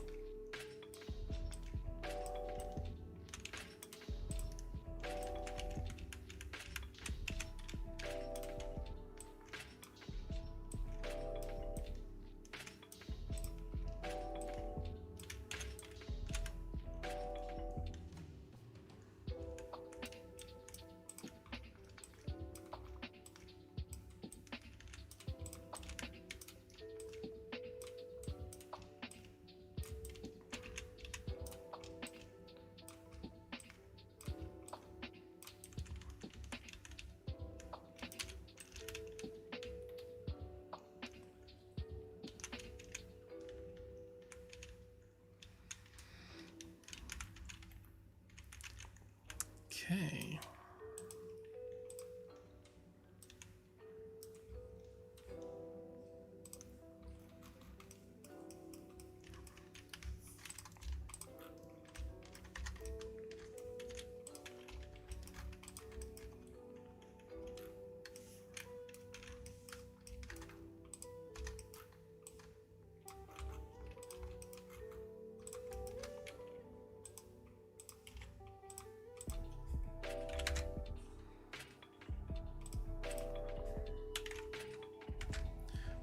I suppose they'd face outwards, wouldn't they?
works better. You don't get the nastiness now.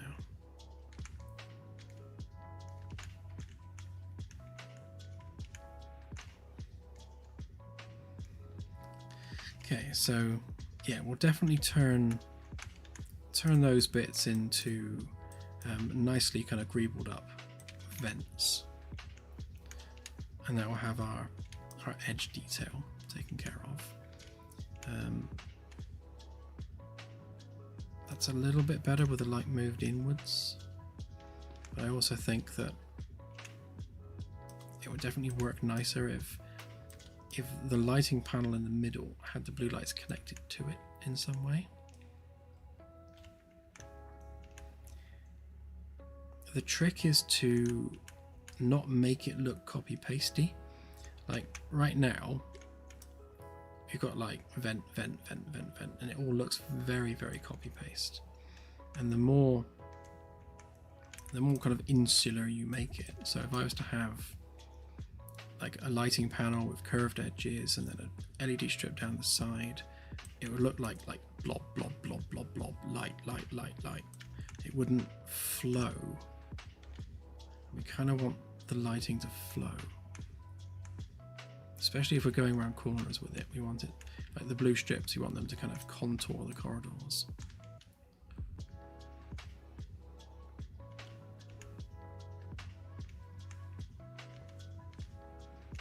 Yeah, so for these bits I reckon, so we've got a nice trough, so let's maybe bring this down a bit,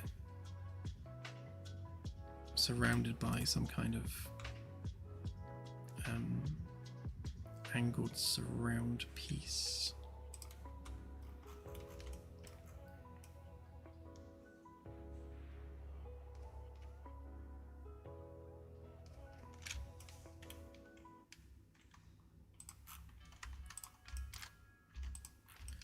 Right, so I'll get rid of them for now.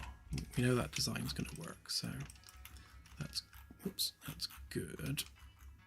So if we round off these edges, I think probably by about that much.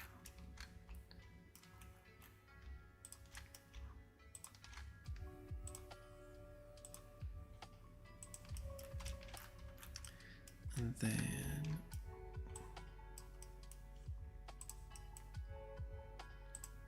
maybe move that in a bit, because we're going to create a lip around the outside, so we don't want it to be too close to the edge of the panel.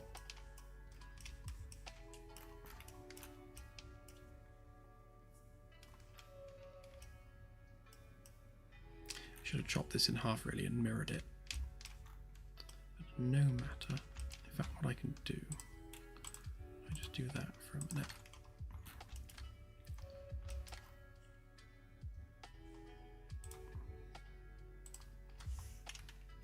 And I can just copy that over to there,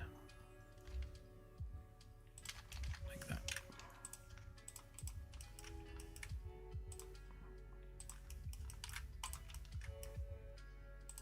There we go. Right, and then on this side, pull it out, I guess 5.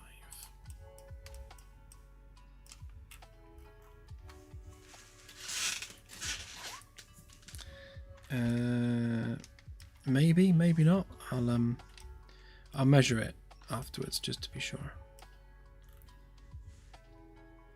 See, my initial thoughts of this is it's going to be too blobby. But let's give it a profile and try. So I'm thinking something like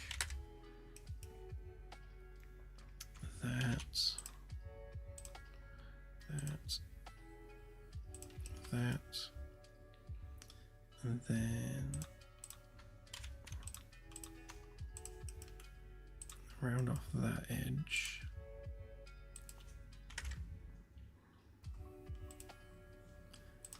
that.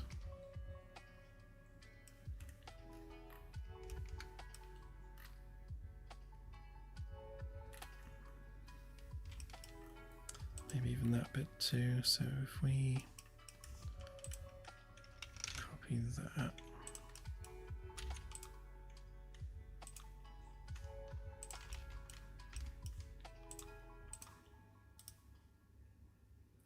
Make that into a group for a minute.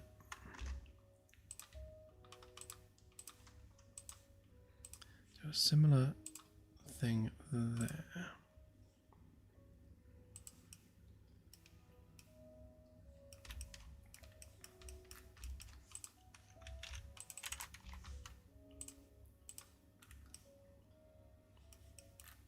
Maybe have that as our vent border, and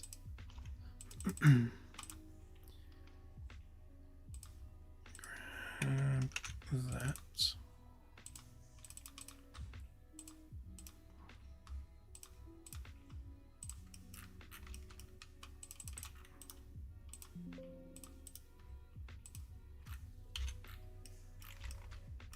So we've got some kind of geometry there where the vent is held. Yeah, and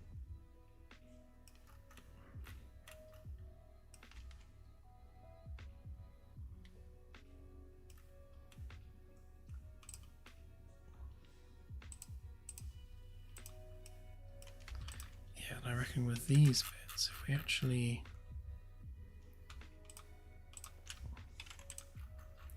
use our corridor rubber material, maybe bring that out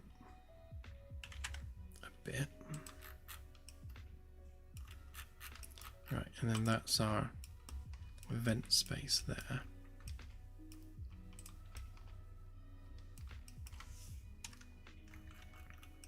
have to copy all that over here in a minute.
Let's see how that looks. My assumption is these edges are too rounded, but we shall see.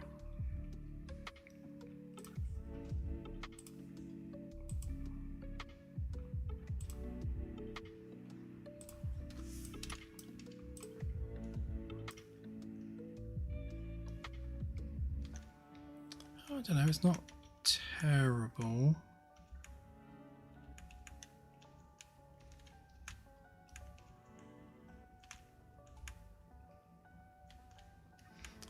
Probably better if there's less gap between them.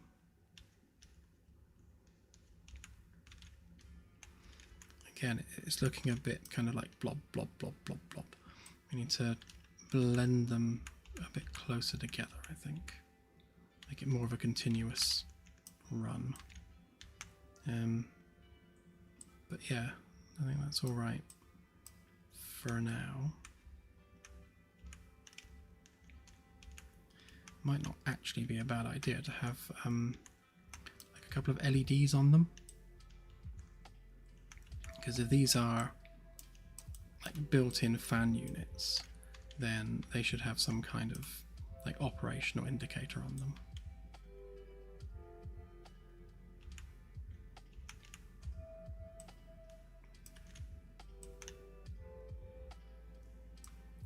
I think the surround also needs to be slightly different colour, but all of it should be. Let's do that real quick. We're just coming up to the end of the stream, so let's just get these little bits done real quick.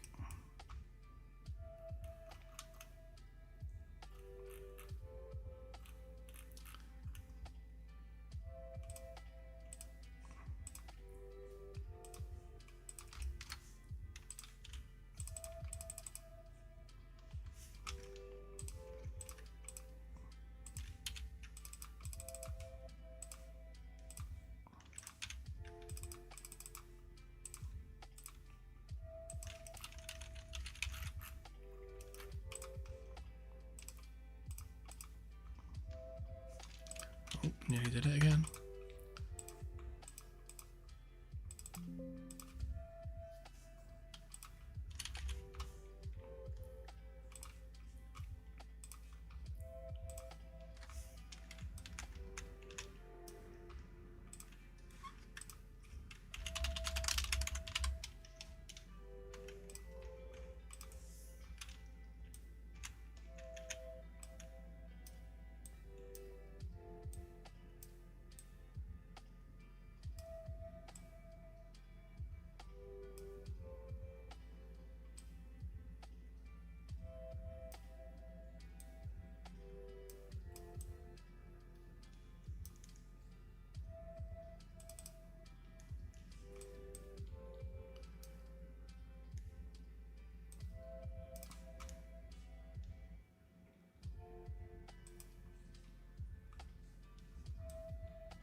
Let's see what I've done.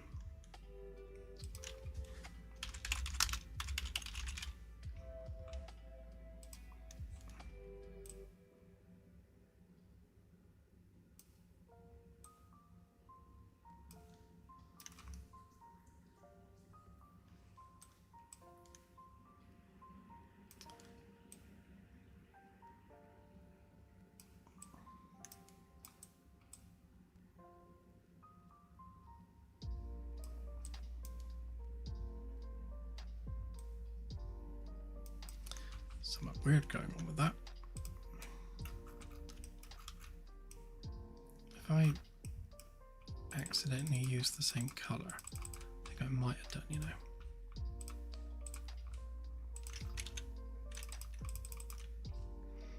Just to be annoying. It means that it, the backing plate and this are using the same texture group, which it's no good for our needs.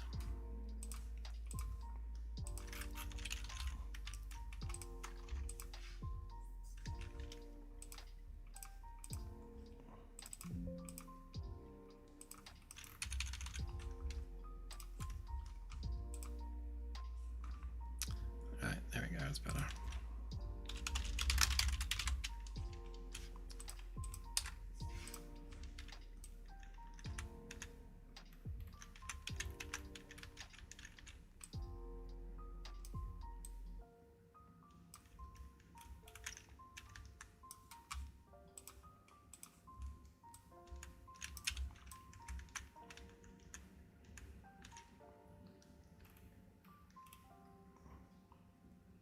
Thanks, Celtic, appreciate it.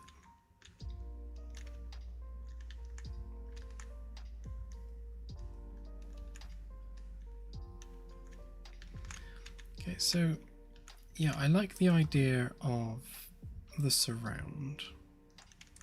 I do think it needs to be less rounded. I think having it as rounded as it is making it, as I say, very blobby as it goes down. And I think making them closer would definitely help.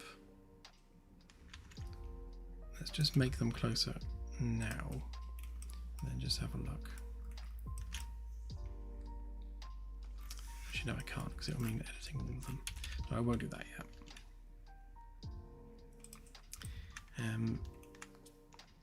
So yeah, to finish the stream, I will just have a quick run around the ship actually, just so we can have a look at our handiwork, assuming that this works.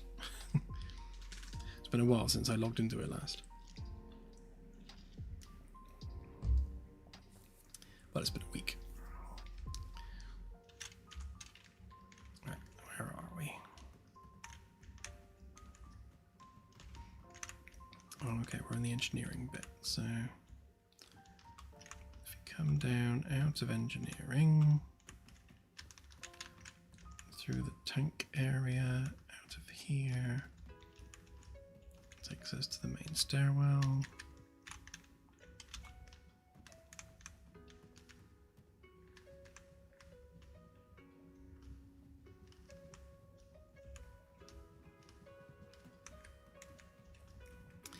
Okay, so you'll notice the lack of paneling, and that's because the optimization system has kicked in and removed them, because it thinks we're on B deck when we're down there. So that's fine. We'll just... Why is it picking these? They're clearly not ceiling panels. So weird.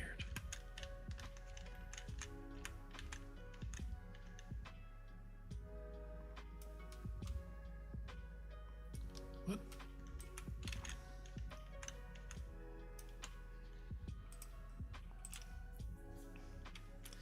Hang on, there's an easier way of doing this. If we grab the actor, then we can just do select actors using this asset.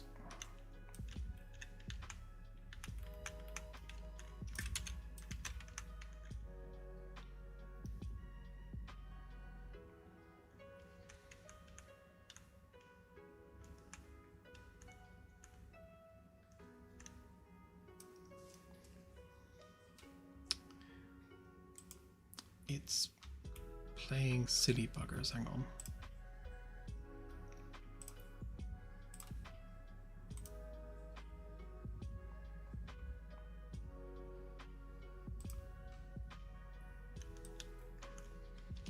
Right, that's better.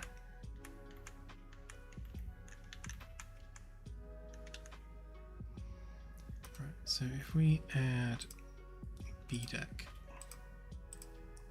in fact, let's add C deck as well.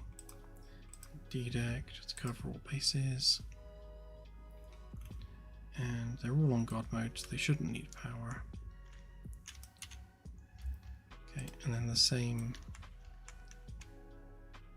with these ones. So that's just a static mesh, so that should be alright. So those ones, again, are going to be using the the optimization because they have lights on them. So select all the assets using that.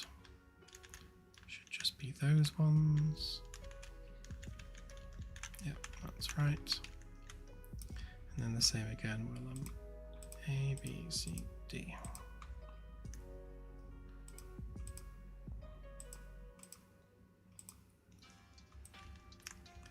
Right. That should make them visible.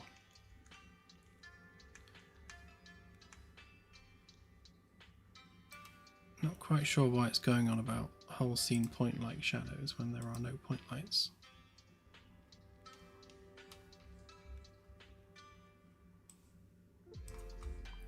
That is most definitely not a point light.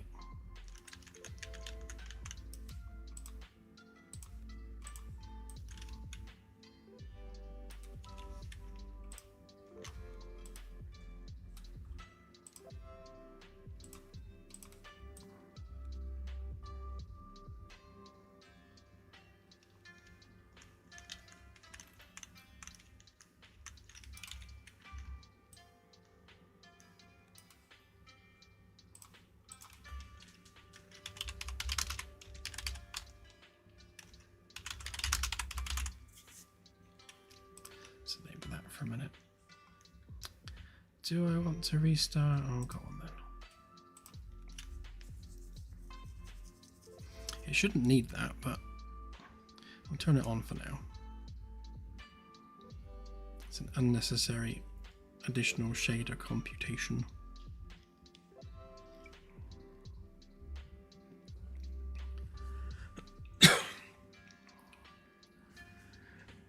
I've forgotten how to drink.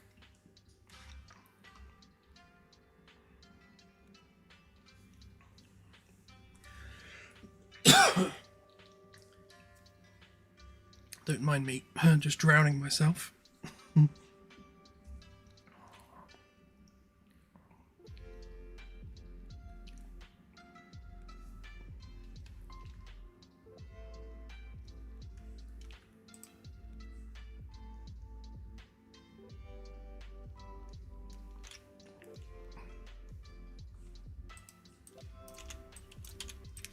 Right, that's better.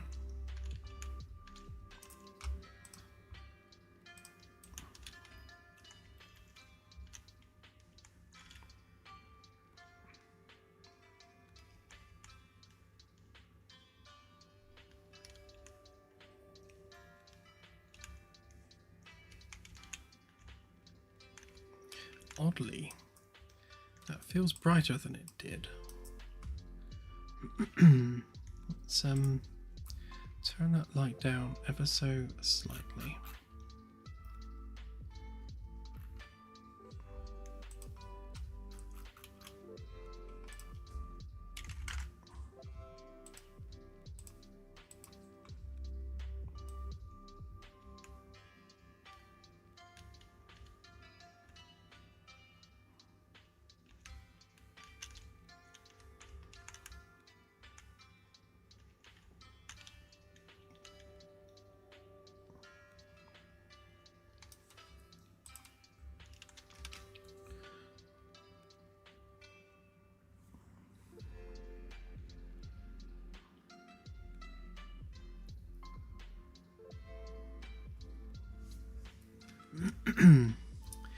VR and extra graphics options, Celtic. Where are we? Can we sneak through there? Is it going to teleport us anywhere useful? No. Okay.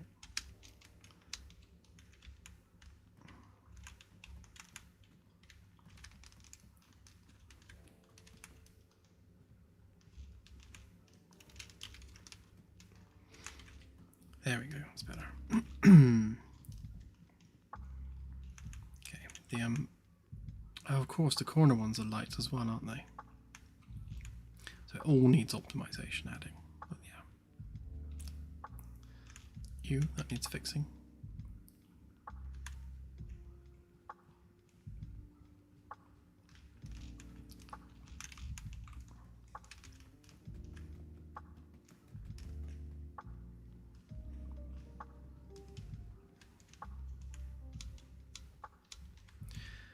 think I think I will raise that bit up slightly, because I mean, I don't think it's not an overly low ceiling. It's just the character is a bit tall with its collisions. Wrong one.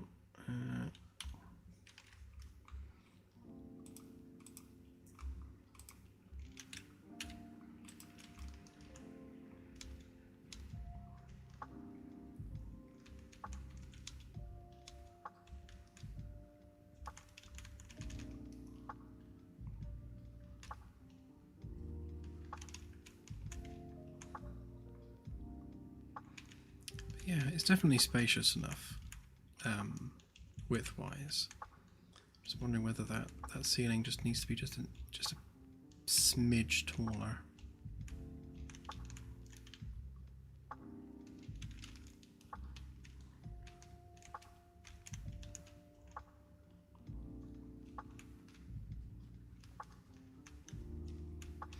Okay, well, we shall leave it there.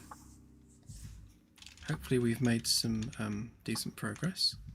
We've at least got to the point where we can drag in individual meshes now, which is definitely another step forwards. To be honest, we can probably turn on Lumen. Hang on.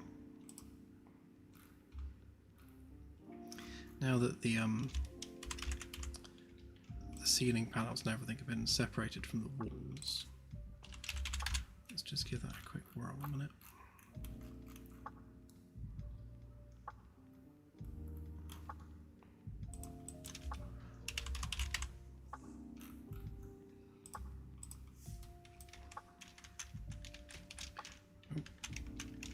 It's the camera.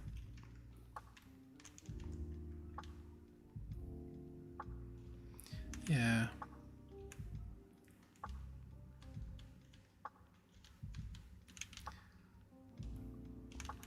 So the ceilings are a bit blown out because of our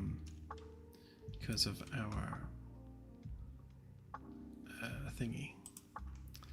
But if we do that, that'll get rid of the thingy. There we go.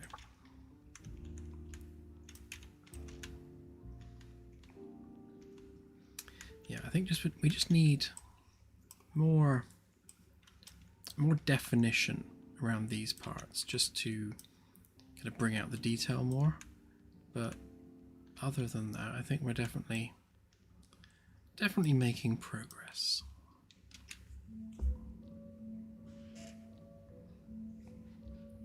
Okay, well, on that happy note, I shall wish you all adieu, and I shall see you on Sunday for more of this. Funnily enough, more of the Caravella, and then hopefully we can get it a little bit more fleshed out, and maybe start working on the bridge. That might be quite cool. Get some engines attached to it and actually get it flying. That should be nice. Okay, have a good week ahead, and I shall see you all on Sunday. Bye for now.